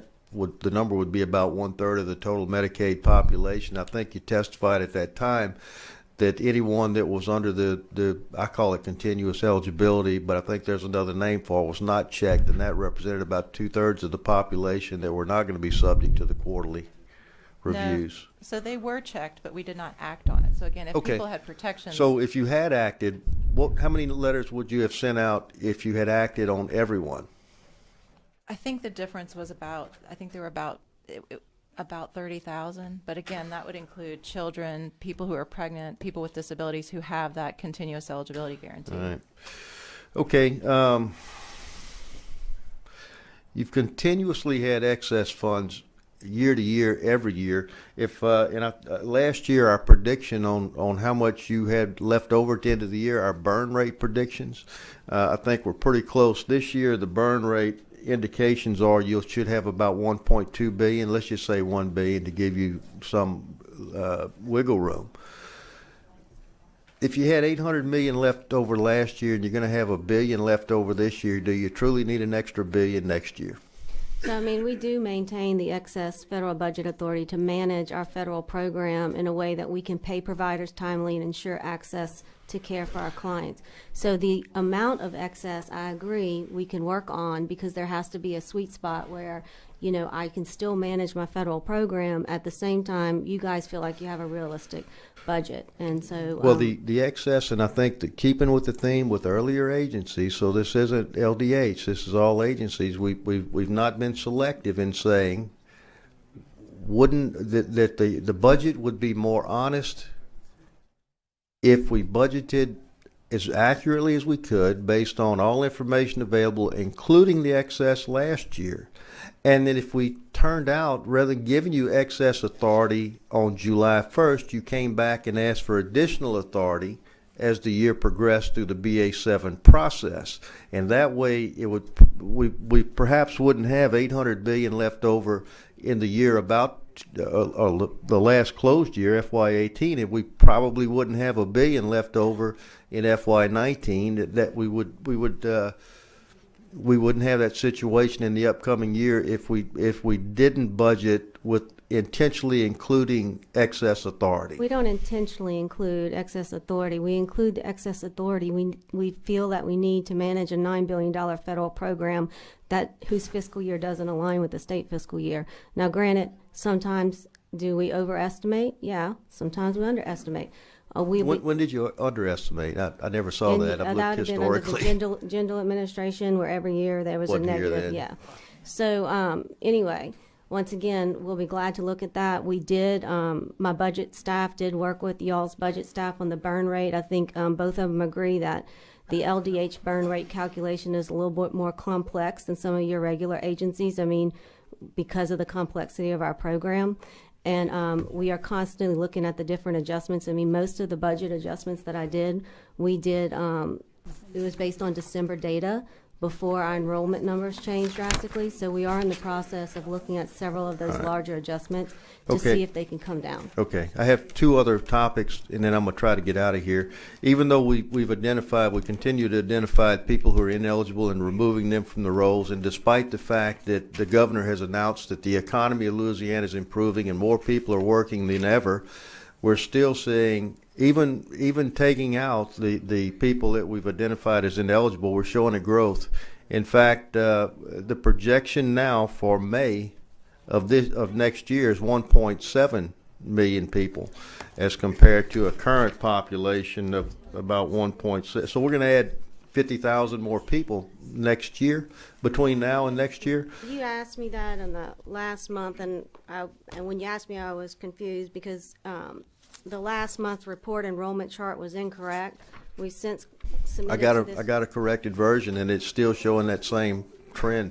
Okay, let me just go through this, and please just correct me if I'm wrong, but I got this information from you guys, and I think it's proper to share it with the committee and the community. Community choice waivers, we have 14,135 people on waiting list. The adult daycare program, we don't have anyone on the waiting list, but there are 871 individuals who have applied for service in areas where no service exists. For the Traumatic Head and Spinal Cord Trust Fund, we have 145 people on a waiting list. That's about a 2 years out. I go back to community choice waiver. That's about an 8-year delay we're expecting. On state personal assistance services, the SPAS program, 84 people on a waiting list and approximately an 8-year waiting time. Flexible Family Fund, 776 people on the waiting list. Individual family support, 296 people on the waiting list. And there are no people on the waiting list for I/DD home and community-based waiver services. I just want to put that on the record. We all agree that that's correct because I got it from you. Yes, sir. Okay. At this point, I'll just turn the mic over and allow other people to answer questions. Thank you, Mr. Chairman. Representative Miller. And members, we're going to petition upstairs to give us an additional maybe 30 minutes so we can get through all of our questions. So we still have, after Representative Miller, we have 4 more questions. Trying to cut my time short? I wanted to make sure I didn't cut time short. Okay, because Bacala just had an hour and 45 minutes. I'm trying to give you an additional 45 minutes. Thank you. Jen, can you give me an example of the fraud detection process working? Sure. There were a couple of audits that Representative Edmonds referenced. I know we talked a lot about the behavioral health one. I think we glossed over the other. There were two released by LLA this week. Had to do with another case where provider fraud and recipient fraud were overlapping. So I guess I would start by saying that the fraud referral was actually made by one of our managed care companies to the Medicaid Fraud Control Unit. Mafuku did the investigation, identified, and the provider fraud issue approached us for information about the recipient. We provided information that resulted in the arrest of an individual. I would offer from the arrest warrant that was prepared by the Attorney General's office. I'll read the following. Since 2016, LDH has continually conducted due diligence in order to determine the eligibility of Medicaid recipients, including this individual, by mandating that they be provided information relative to any change in income or circumstances impacting eligibility. As such, LDH sent this person numerous requests for specific information relative to his employment status and earnings. As is common with verifying income, I asked for him to provide copies of his tax return during periods he received Medicaid benefits. It should be noted that he agreed to allow us to have access to those income records in his application, but did not comply with that directive. Despite our attempts to continue to receive that information, he did not cooperate and his benefits were terminated. I could go on, but there's a history of the case, and from 2016 to present, where we consistently asked for verification. In instances where we did not get the information, we closed the case. In instances where there was a declaration of self-employment, our analyst went in and searched the Secretaries of State database in order to identify conflicting information. And so both prior to the referral of fraud by one of our MCOs to Mafuku, which led to this case, and then throughout the investigation, we both were doing our due diligence and supporting that. So yes, there are cases where people who are out there, are doing bad things, but the process works. And this report that was released by the auditor and the warrant and other supporting information is a good illustration of that. Yeah, and the case that Representative Edmonds mentioned and that Jen just brought up is an example of the system working well. It's an example of our folks working the case, being proactive, sending it to the Attorney General, and getting rid of the bad apples in the system. That's exactly what we all want to do, and what I think the department, as was supported by the Attorney General, has done a good job of. We have a good partnership. I think it's important to note it's a problem, but it's important not to overstate the problem. So before I go into my next question, I guess I just want to elaborate on the mental health. There was a certain sector in the behavioral health that you, I think, proposed your department was actually going to try to eliminate last year, where a lot of this supposedly fraud is happening, and the Senate actually overridden and told you do not cut back. Am I correct?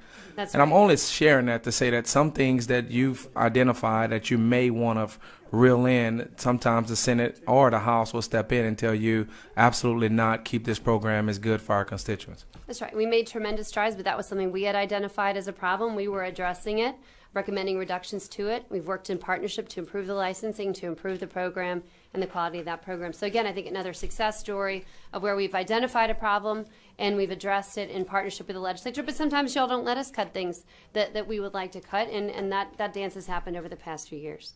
I think it's also safe to say that with the when we make the process a lot stricter and tighter, a lot of kids are now not getting the service that they possibly need because of the required pre-approval process now with LDH before these mental health providers are able to see a lot of these kids. We're seeing it often. It's taking 3 to 4 weeks to get approved because y'all have put such a tight constraint on it. But main questions, MCIP.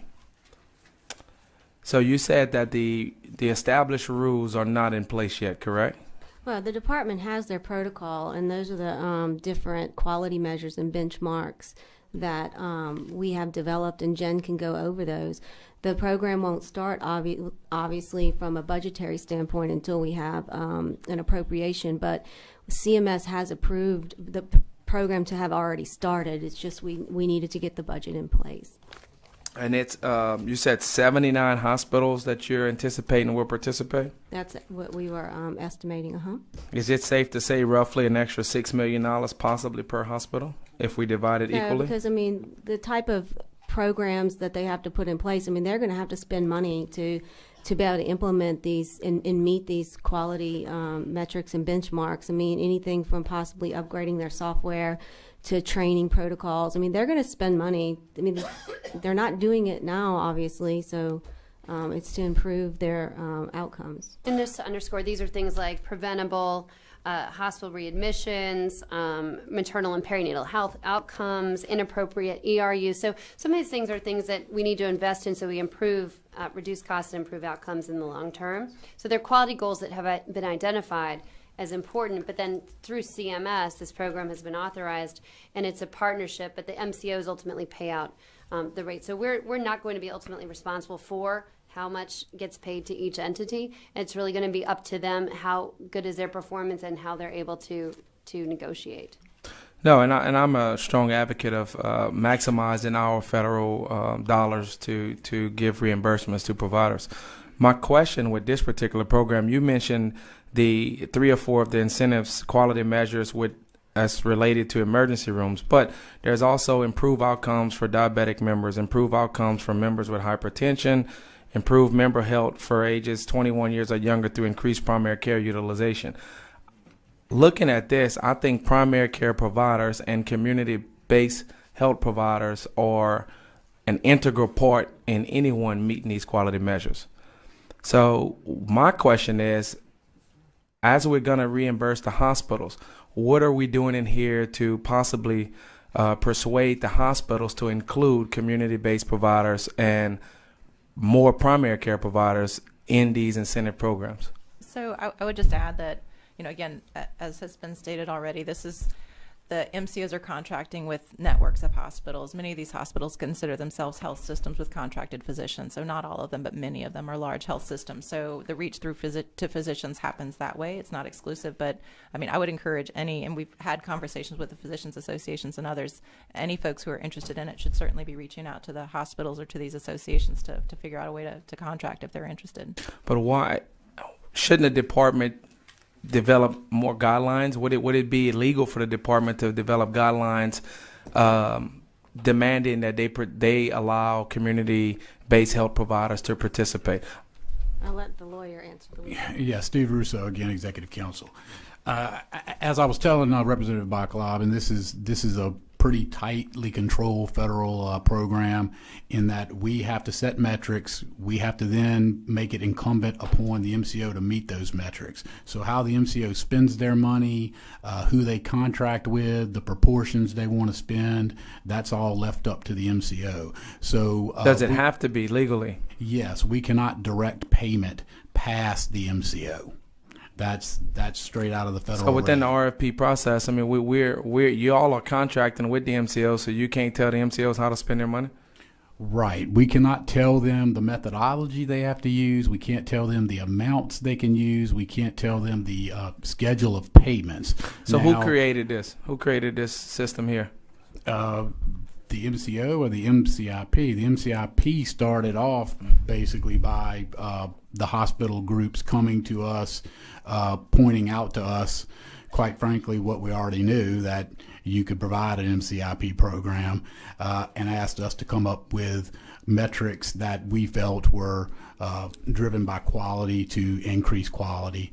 And so out from there. As we're maximizing reimbursements to hospitals, we need to remember a lot of these outcomes go far beyond hospitals, and it also go far beyond a medical provider's office visit. Someone in a lot of these cases is giving that person their medicine. Someone is checking their CBG, checking their blood glucose every day. We are looking for ways to rebase the community health providers. This is a $487 million program that we're starting using federal funds. I think that community-based providers should be an integral part in this reimbursement, and I don't think it's illegal. You have a very strong point, and we can definitely work with you within the federal guidelines to gently nudge in that direction, for lack of a better word. And one of my main concerns is, so the hospitals we're maximizing their reimbursement, but the main goal of primary care provider and actually increasing quality is keeping a person out of the hospital. But the base of this program is started in the hospital. So the hospital is then going to choose who they're going to partner with outside, instead of us going to the soldiers, going to that sitter who's sitting with this patient and should be monitoring their blood glucose, giving them an incentive, or to that sitter who's supposed to be giving medicine. So I would challenge y'all before we do the budget approval, Mr. Chairman. We're going to look at it and see if we can add some type of parameters to this to make sure that our community-based providers are improved and are included in this reimbursement system. Fair point. So y'all sort of agree that it may be legal? I know we have to check to make sure it's legal, but You have my word. We will look at it very, very closely to see whether we can get your goals done. and I also did, so I know we can't say each hospital is going to get $6 million, but if each hospital got $6 million, it came out to the $487 million. If each one of them gave $0.5 million, that would cover the $39 million we need for the TEFRA and the rebasing for the home and community base. The $487 million is just a ceiling amount to meet. It's 5% on top of what we anticipate the PMPMs to be. Once again, that number was developed back in late October for a November BA7 submission. That number is directly related to the amount of the PMPM and enrollment. Since then, our January and our April PMPMs have come in lower. And just with the February Workforce Commission data, 30,000 people are no longer on the Medicaid rolls, and we're not sure when and how they're coming back. So we are in the process of redoing that estimate. So I just want to go on the record that I'm going to voluntarily reduce my budget authority. Yeah, because you're building in more excess authority in that program. At the 400, you're obviously not going to reach that, so that number has to be reduced. Right. As well. I'm sorry, Representative Miller. Go ahead. No, good point. So even if we reduce this by $20 million, I mean, I'm sure the TEFRA program and the home and community bases would love $30 million versus $39. General fund. So No, I'm talking about if we use it out of this, if we create a way out of this program to reimburse them. There is a way. And I'm also not implying that we can do the whole $39 million. I'm just saying we need to get creative to fund our troops on the ground, our troops that's doing the work, versus basing all of the money from the hospital system on out. I think it should be on out in, so we can avoid sending people into the emergency rooms and into the hospitals. As I traveled the states and went to several conferences, that was the big thing. States were increasing their primary care providers reimbursements, giving them quality incentives, which we do some. They were increasing home and community based. Where here in Louisiana, it seemed that we're only increasing hospital reimbursements. Representative, you in your daily life and your practice do a lot to support patients, and you're being an advocate here. We are too, and so we'll be happy to meet with you. Certainly, they're going to have to work with primary care providers to make these outcomes happen, but more can be done. We have committed to more. We've got lots more quality metrics in the new contracts. We've just added behavioral health in addition to physical health to the day rates for FQHCs so that people don't have to come back 2 different days. But there's always more we could do, and we'd be happy to work with you. Listen, Secretary, y'all are doing great. Y'all doing great work. I'm just trying to help you find money for 2 programs that's important to all of us in here. So please just look at the MCIP program. I think we can add them into it, the incentive, so they can get an increase in some type of payment. Hey, if it comes out to $10 million, it's still better than nothing. But thank all of you for your good work. Looking forward to hearing back with you on if this is legal to do. Thank you. Thank you. Okay, I just have to ask a couple questions because this MSIP thing is I'm all over the place on this. The MSIP program was brought to your attention by private hospitals that want public hospitals to put up the money, which can be matched federally, which will not be controlled by you all, will be controlled by the MCOs to determine which hospital reaches the greatest metrics, whatever metric comes up, and then they will reimburse the hospital, the public hospital and the private hospital, or just the private hospital? All the hospitals. All the hospitals will reimburse all of the hospitals based on that metrics, but you all won't control who gets reimbursed. And technically, the contract is between the MCO and 2 networks of hospitals. So, but the networks are public networks. it's public and private. Public and private, but the money's coming from the public hospital. Because they're the only entities that can IGT. So how is the public hospital? I guess the incentive for the public hospital is that they have a chance of getting some additional money from the MCOs. Correct? Mm-hmm. The private hospitals also gets additional money from the MCOs, correct? When they meet the metrics. what are the private hospitals putting up to be a part of this? They can't, I don't know. They don't know. So this is in the budget, and it's a real program that you all are pushing. And the private hospitals have come up with a mechanism to where they don't have to put up any money, but they can get reimbursed more money from the MCOs by bringing this to your attention. And we're asking our public-private partnerships, or public, however you want to put it, to put up the money that will benefit the entire hospital system. When the point of the Affordable Care Act was to get less people to go to hospitals and to go to primary care physicians and so forth. So somebody at some point in time, and we're going to move on because we have 5 more questions, is going to have to explain, and I'm dying not to have you all come back, trust me. Dying not to have you all come back.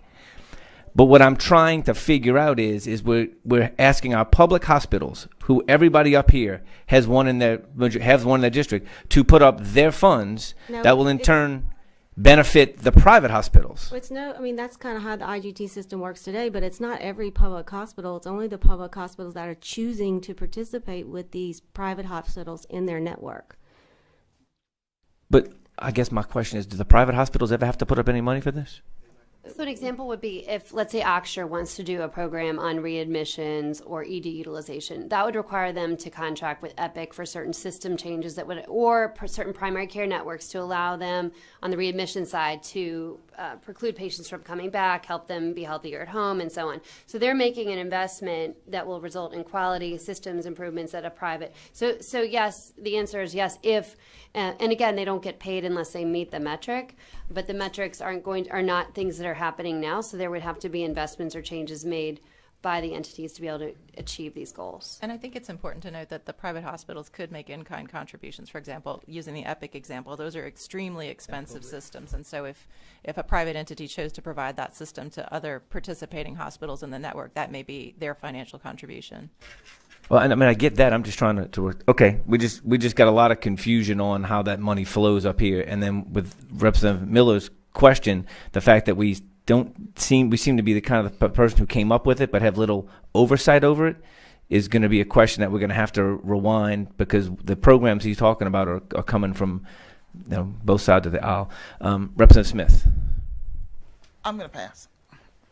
All right, Representative Foyle. Thank you, Mr. Chairman. Just real briefly, when we had the public testimony day, we heard again about the needs to increase the budget for the IC, intermediate care facilities, as well as the day programs. And the question came up again, if we were to amend 105 to put more money, where within your department should we put that money so we know that it will go to those 2 programs? They're budgeted right now in the Medicaid vendor payment program, Agency 306, and the private providers.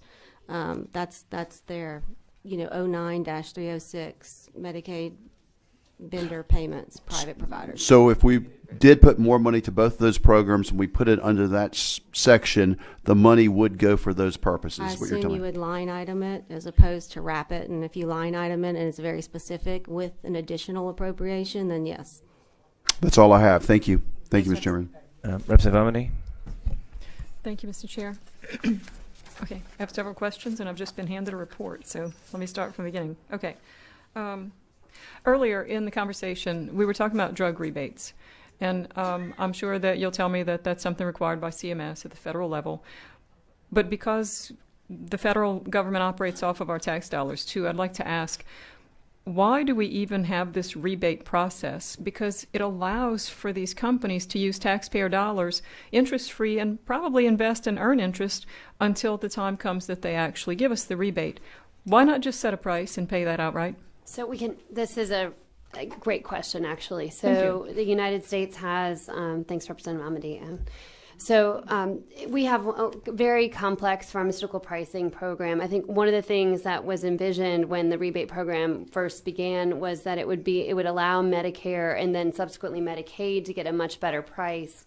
The federal VA has a better pricing program as well. What's happened is that there are lots of additional non-transparent things built into the system. We saw a couple of years ago we had a transparency bill here in Louisiana, and there were 2 pharmaceutical lobbyists for every legislator during that time. And so there are many conversations about this. I think the bottom line is that the rebate allows us to get the best price on these drugs. When the federal government signs a rebate agreement with Medicare, though, our challenge in Medicaid is that then we have to cover the drug.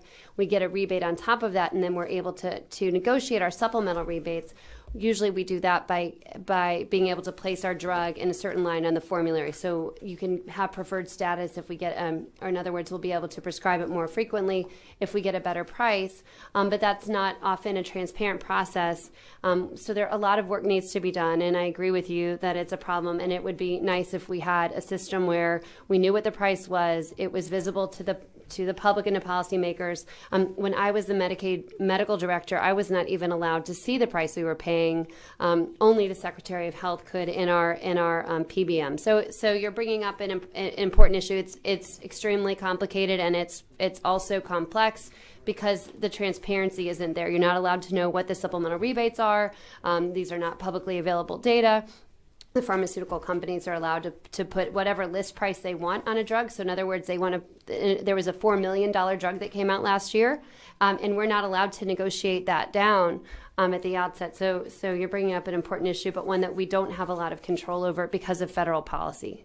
So with a $4 million drug, the pharmaceutical company chooses the price, and if any government program chooses to make use of that drug, the government program pays that price, and that's all taxpayer money. And then eventually there may be a rebate involved. Does the pharmaceutical company issue that rebate, or is that the federal government rebating the state?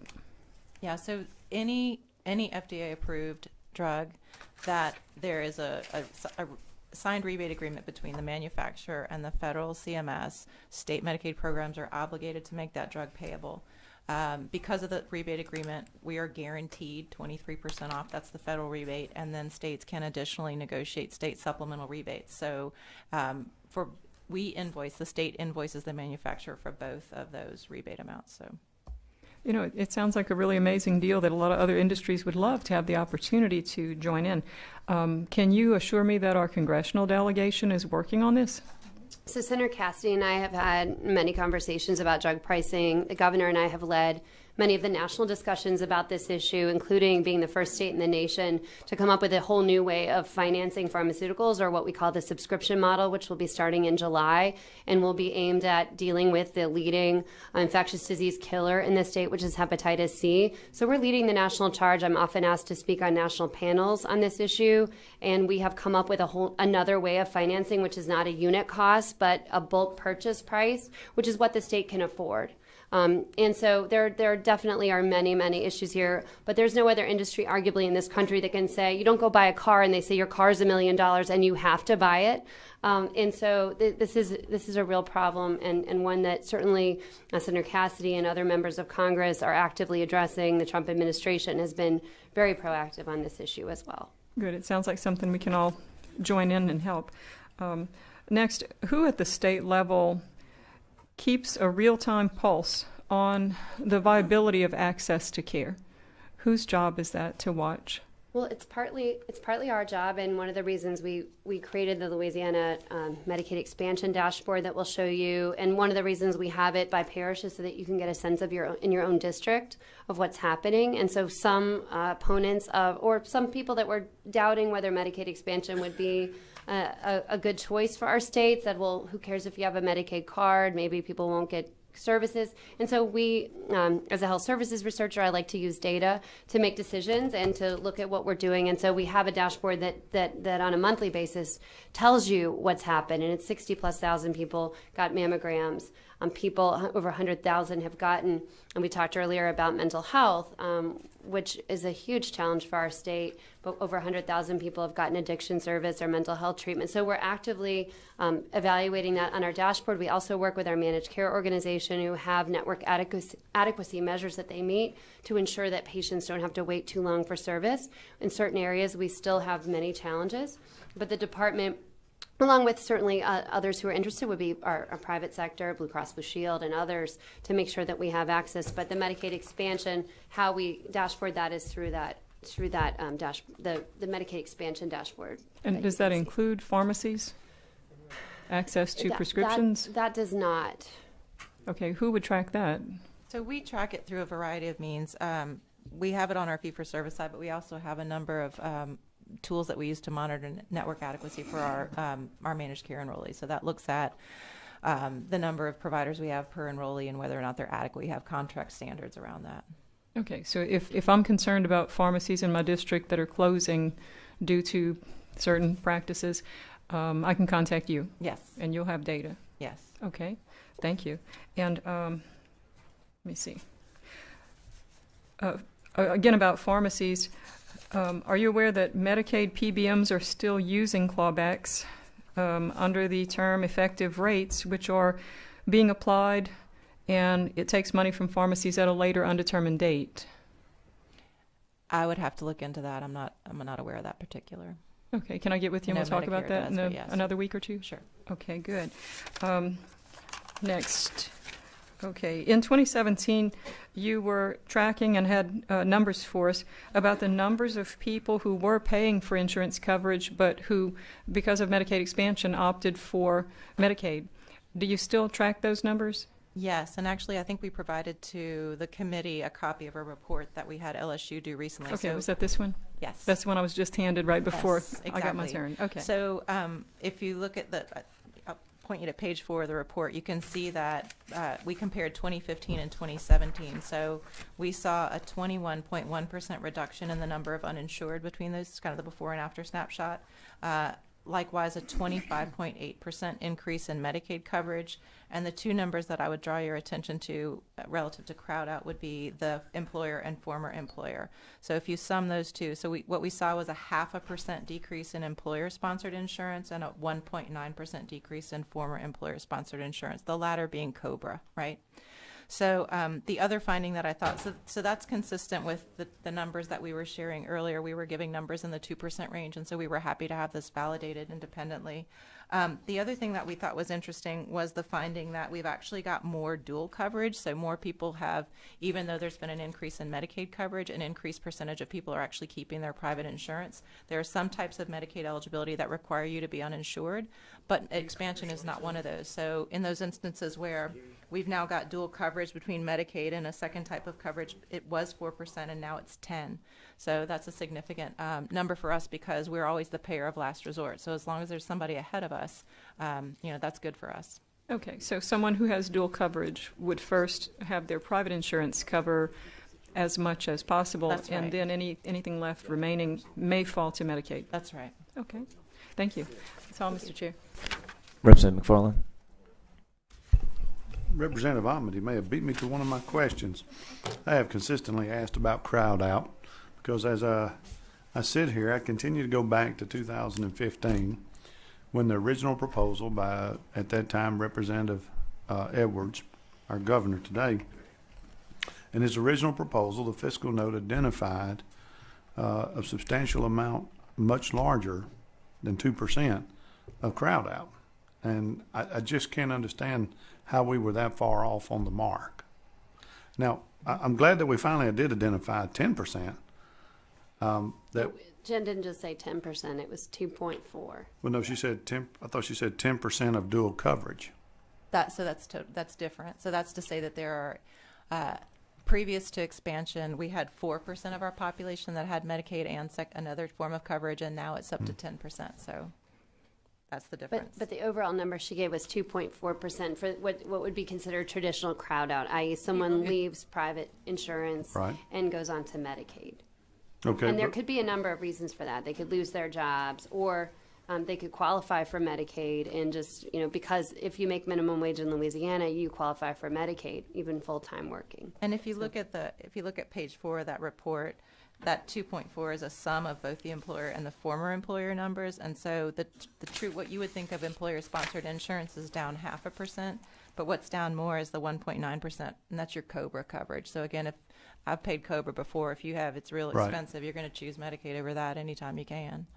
Okay, so with our reduction in Medicaid recipients, are all of them getting back on employer-sponsored insurance, or are they getting on private, or? So we don't have that data. I mean, we'll find out when the next round of the Louisiana Health Insurance Survey comes out what it looks like, but we just have the 2017 results now, so it won't be till 2019 till we get it. We do that every other year. But we can't assume, just real quick, that they'll get on private insurance because the exchanges have lots of lots of market problems. The co-pays are high, the cost can be high. So we just don't know at this point. We'll have to see. So are the providers, are they communicating to you the same numbers, or are they telling you how many more people they're seeing in their emergency rooms that are uninsured or underinsured or dual insured? So where are we getting that? What are we getting from them? So mostly what we've used from them is their uncompensated cost data. And so we have information about the extent to which that has gone down with the uninsurance rate. To the extent we've had data supplied by individual hospitals, there have been a couple we have not been able to validate the numbers that they provide. So again, we've explored this from a number of angles because, again, we're concerned if people are seeing big numbers, but we just can't validate them. And again, that's part of why we went to LSU and said, can you independently look at it? And so both using state data and federal data, they've come up with that rate between 2.5% and 3%. Okay.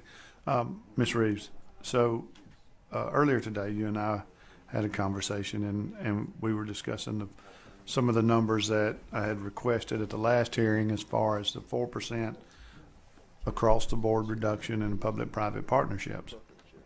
Now I see that it's 4.33, but I guess some of what I was trying to understand, let me pull that chart back up. So from 17 to 20, from 2017 to 2020, it's an $81 million reduction. From 2018 to 2020, it's a $20 million reduction. But then again, from 2019 to 2020, it's a $50 million reduction. Now, we're generating more revenue, but I don't understand why we continue to reduce at the public-private partnerships when we're bringing in more revenue. So just those represent a supplemental payment, and so as the base pay goes up, or otherwise the Medicaid expansion comes in, and now people have source of payment for what they're getting seen for, then the need to have a supplemental payment is reduced. So it's some of that give and take between, before when we first created the partnerships under the general administration, they were created without a Medicaid expansion. So effectively almost everyone, except for a few, were uninsured. Now that's shifted, so you've seen, that enormous shift has caused need for less supplemental payment, although in some cases the supplemental payment represents the difference between what Medicare pays and Medicaid pays, and so the shift isn't as great as you would otherwise think. Okay. Additionally, now, are we still treating, I think we still have a couple of these hospitals that are treated under a capitated model versus the rest that are cost basis. So how are we going to address that reduction with those? We've had this conversation, I think, last year, and it's one of these things that when our FMP pool is going down, it's a formula-driven pool. So like Dr. Gee says, is that if they're getting paid from another source, a Medicaid per diem, then it's lowering the gap between what Medicare paid and what we did. And so what we're seeing now is, it's their base payment. So anytime that we have hospital rate increase, like we recently did this year with the hospital assessment, that increased their base payment, so that shortened the gap. It's also enrollment driven and utilization driven. As enrollment declines, utilization declines. So it's just something it's based on the federal, how our actuaries reduce the cap, and overall our FMP has gone down by $129 million, and that was based on December numbers. That didn't even take into account the Workforce Commission enrollment change that we just had. So if a provider is operating under a cost basis, can they come back to you at some point this year or in 2020 and ask for additional funds? So once we get a good handle on what our FMP pool is going to be, when we see how the Workforce Commission data stabilizes, our actuaries are reviewing it right now, we'll see where our pool stands. But one option could be is that when Dr. Gee and the commissioner and the governor looks at it, and that one option could be is to let the hospitals get some extra FMP to backfill this. That's just on the table right now. and that hadn't been decided. We generally decide that at the beginning of the fiscal year once we see how everything plays out.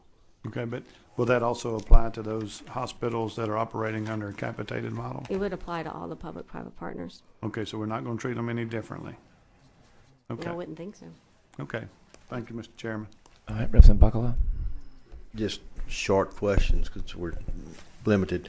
What's the PMPM that we're paying for the expansion population and the regular population? I'll come back to it if you have to wait. I just have to look for it in my binder. Okay. Second question. We almost got to this, and I think I failed to close the line of questioning. What is the level of reduction considering your excess budget authority history? Where's your comfort level in a reduction this year to try to eliminate that in the upcoming year? We are working on that analysis. I mean, we just got that project yesterday at 2. I mean, we know that because of the point in time in which some of our larger budget adjustments were made, that was during the fall, December, like the MCO and the MSIP, that are enrollment based, and we know enrollment's changing. We're working on those. So you could expect to see some in that area. And then we're going to work. We have 19 different agencies within LDH's budget. Can you kind of give me an idea of where you think you're going with that? Not ready to give you a number today, Representative, but we'll be happy to follow up. We just got the question yesterday afternoon, but we'd be happy to follow up with you. So I have the PMPMs. I do think it's important that as we have this discussion, that's in a public format. I think it's important that we have that in a public format rather than. And we're glad to do it, and we just need to be able to have time to do the analysis. All right. When y'all had the PMPM, I'll accept that. For the non-expansion PMPM for S19 404.37. How much again? I'm sorry. 404.37. Okay. For 20 419.17. Expansion 523.85. 556.80 for 20. Okay, so in 19, 404.37, in 20, 419.17, that's for the regular, and 423 in 19, 556 in 20 for the expansion. 523.85. I'm sorry. 523.85 for 19. Okay, and for 20? 556.80. All right, thank you. And the last thing, this is just more of a comment than anything else. The mom and pop pharmacies. I'm sorry, the mom and pop pharmacies have a difficult time stocking expensive drugs, and the rebate program really adds to their cost. You know, when you inflate the cost of a prescription drug with the expectation of the rebate, it's really the mom and pop pharmacies that end up, I think, with the challenged with stocking those. So I would just ask that you always consider those small pharmacies, because some of them aren't able to stock expensive drugs, and if we could bring the cost down to them by 10%, 20%, 30%, it makes it much easier for them to afford to put it on the shelf. But that added cost that is built into the rebate is a negative impact on their ability to stock those drugs. So I would just ask that you consider that that is an issue. Thank you. Thank you, Mr. Chairman. Gotcha. Representative Carter. So a few things. So we just, as of beginning of May, we're going to implement a single preferred drug list of cost managed care and fee-for-service for the first time. In doing so, there were 3 important things we did for the independent pharmacies. One, we increased the dispensing fee. We updated it. It had not been updated since 2015. We also changed our reimbursement cost methodology, which has a positive impact for the independent pharmacies. And then thirdly, we worked closely with the independent pharmacies and others to make sure that in selecting the drugs that were going to be preferred on the list, that we did not prefer brands over generic in any way that would harm the pharmacists. They had input into that, and we reduced the number based on their feedback. Thank you. Representative Carter, sorry about that. Thank you, Mr. Chair. Madam Secretary. So how long have you been Secretary now?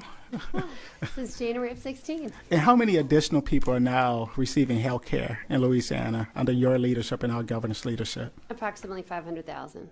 And how much money has it cost us more money, or has it saved us money to provide health care to those additional 500,000 people? This has been at no additional state general fund dollars for our state. Matter of fact, so there's been savings to the state of Louisiana as a result of you and the governor's leadership of providing, our leadership of providing health care to an additional 500,000 people. That's correct.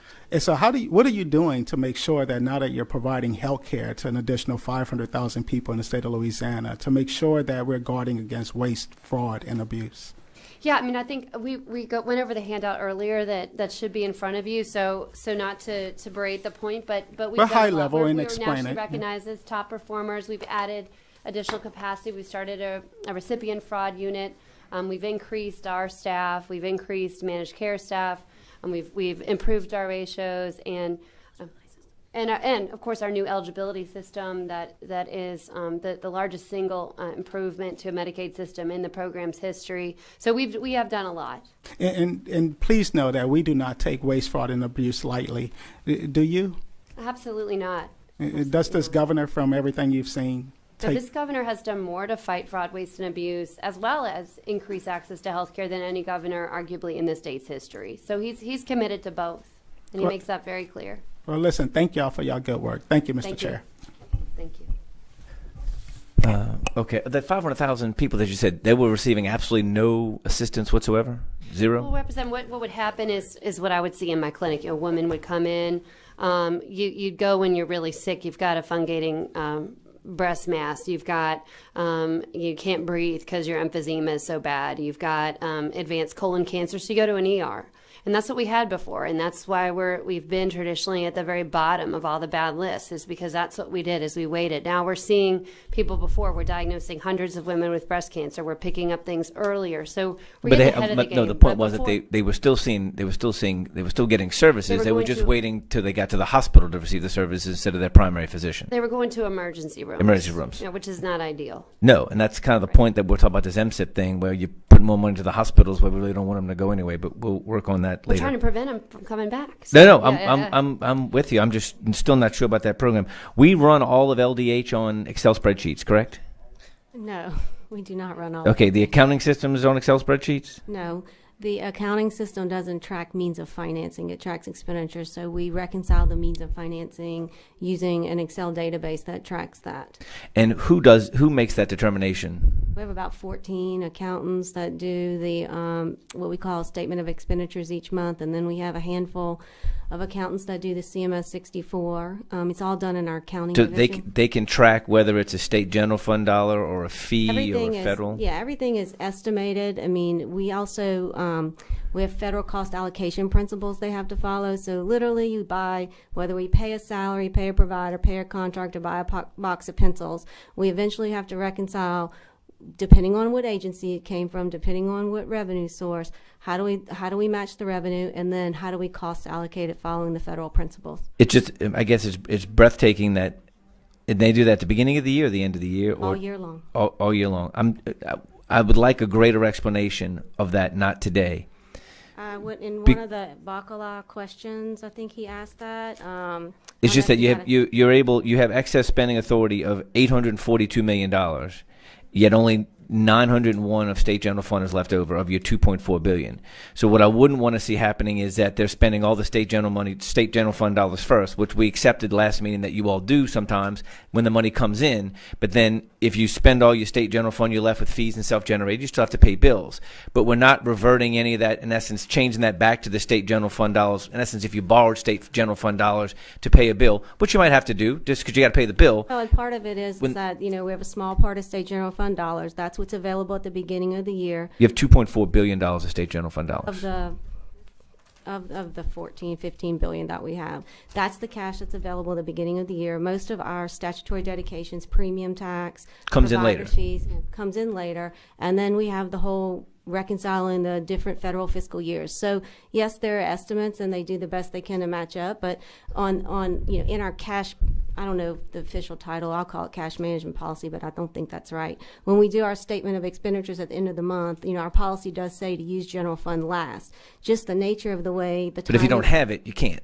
Right. So my question is do you ever take money that would have if a bill comes in that's supposed to be paid by a fee, and the fees just haven't come in yet, do you take state general fund dollars and use that to pay the bill, which you're supposed to do? I'm not knocking you for paying the bill. I don't know that it's state general fund dollars, because as all the deposits come in, as all my cash comes in, it goes into a cash operating account. Very much like my own personal checking account. My check goes in, my husband's check goes in. And you pay your bills. Pay your bills. I don't know how much of his check or whatever. So that's where the whole reconciliation process goes in throughout the year. So for you to say that I have a general fund account and I'm purposely paying general fund for every bill, I don't feel that that's accurate. I feel like everything goes into our cash operating account, and when it gets in there, it loses identity, it pays my bills, and then we have to reconcile on Who gives it back to the identity? Our accounting staff. Okay, that's the part that I guess we'll have to continue to work through that. You have a 800 million excess this year, 1.2 projected next year. So that's $2 billion excess surplus spending over the past 2 years. It's 8.842, and our staff. That the 842 would already have been accounted for in the current year, because when we build the ensuing year's budget, we look at the excess budget authority that we have and try to adjust for it. So I wouldn't add the 8 million to the 1.2. Don't necessarily agree with the 1.2, but I just wouldn't add it. I would say that if that were the numbers, then it would be included in the potential 1.2. So you were 800. There was 842 million excess authority this year, and in your mind, you will only have 400 million of excess authority next year. That would equal the 800, I think. 842 was last year. Last year. So then this year you would have. Here we're projecting in our monthly report right now, which was as of March, a little bit over 200. Okay. So you're going to give us an actual number that we can reduce your authority by. They want to do it. Members would like to, I guess, not necessarily debate it again. We're trying to avoid doing that, but they would like to have that number brought out in the public, because we obviously, if you're going to tell us in private, you might as well tell us in public. I have no problem with that. Do you think you can do that by Monday? Can we do it by Monday? And the reason I say Monday is we have a couple higher ed folks come in. We have an issue with the fire marshal's budget. He's got to come back, and then we're going to hear some bills. We could include you in that on the agenda for this very specific number. Like, you could sit down, throw out a number, not necessarily run out the door, but fairly close to that, close to that general idea. But I need it by Monday. Everybody that sat in your chair, or one of these three chairs, has given us some. We might not agree with it, but has given us a number. We can give you something by Monday. Just please keep in mind it's a point in time estimate, like everything else. So, well, the beauty of it is, if you're wrong throughout the year, you do a BA7 to adjust it. That's what everybody has come before us and said. Go steps like 250,000, not a problem, because if I need more, I'll just get a BA7 and do it. Everybody has come forth and said there's a dollar amount. Department of Children and Family Services, $60 million. Everybody's come forward and said, look, we can reduce it, and if we need it as we go along, you do a BA7. We all know how the emergency thing works, so we don't have to worry about that. So we would just, since you all are the bulk of the budget, if you all could participate in this instead of us. It'd be better if it came from you than if we came up with a number, because our number is not going to be the same as yours. We plan on participating. In fact, we've already started looking at our MCO adjustment. We know we have to look at MCIP, and then we'll get with our other 19 agencies and say, what do you have out there? Right, you have 1.2, whether it's collective total, whatever it might be. You're above $1 billion. So we got to bring that down, and if it's got to come back, so be it. It's just a part of the process. But we got to get as close to factual as humanly possible. We talked ourselves into a question. Representative Bacala. I got to go back when you spoke, Dr. Gee, about the utilization of the emergency rooms, and that once we instituted the expansion, that would have gone away, and it doesn't seem to have borne itself out with the payments made in uncompensated care to hospitals. Prior to expansion, our uncompensated care annual payments to hospitals was $1.1 billion. The last number I saw was we're at $1.3 billion. So we haven't saved this. We've saved Well, I think I not a didn't lot. say. I said that was where they got their care. I didn't talk about going up or going down. So I don't have 1.3. I'm just saying that it hasn't reflected itself in a lesser utilization of people who are not paying the hospital. That's all. I appreciate it. If y'all want to comment. And as we've spoken about this before, so what we've learned from the expansion experience is that uncompensated care costs are a combination of the costs of treating the uninsured and the cost of treating the Medicaid patient. The difference between what we pay as Medicaid and what the cost is to serve that person. And so what we've seen, because our rates are not particularly high, is that even while the number of uninsured people have gone down and the UCC associated with them has gone down, that Medicaid shortfall has gone up. And so the net decrease, there's still a net decrease, but it has not been as great as you would have expected to see. If we were a state that had better Medicaid reimbursement, you would have seen a larger total decrease in UCC. And thank you. I do hope that one day we do better. We reimburse to a higher level and reduce our supplemental payments in UCC. I think we should approach it from that direction. Thank you, Mr. Chairman. so that would justify MSIP, why we have to give the hospitals more money, because the Medicaid patients aren't going to the private care positions. They're actually going back to the hospitals because they're not reimbursing the doctors at a rate that they'll accept Medicaid patients. I don't know if I'd go all that far. Gotcha. All right. The board is clear. Thank you, members. Mr. Chairman, just to give you any comfort on the means of financing issue you were discussing a little bit earlier, it is self-correcting because any other means of financing that's available to LDH at the end of the year, that's the first thing we budget in the next fiscal year. So I know the accountants are trying to match things, but Yeah, they just got to give us, at the end of the day, you just got to come with a number. That's it. Thank you. And may I make one more clarification? It's a comment that you made, and I apologize I was not here earlier today, but you made a comment about the preamble language. I wanted to make sure the members were not confused. That preamble language is not a blanket check. Right. They are still limited by the budget authority that was originally in their budget, whether it's for the original purpose of the federal funds or whether a disaster comes in. They are still limited, and that is the reason why we have some excess. So I do want to make sure the members are Gotcha. careful about whatever Just the reductions are on. Bring us a decent number on Monday, please. Thank you.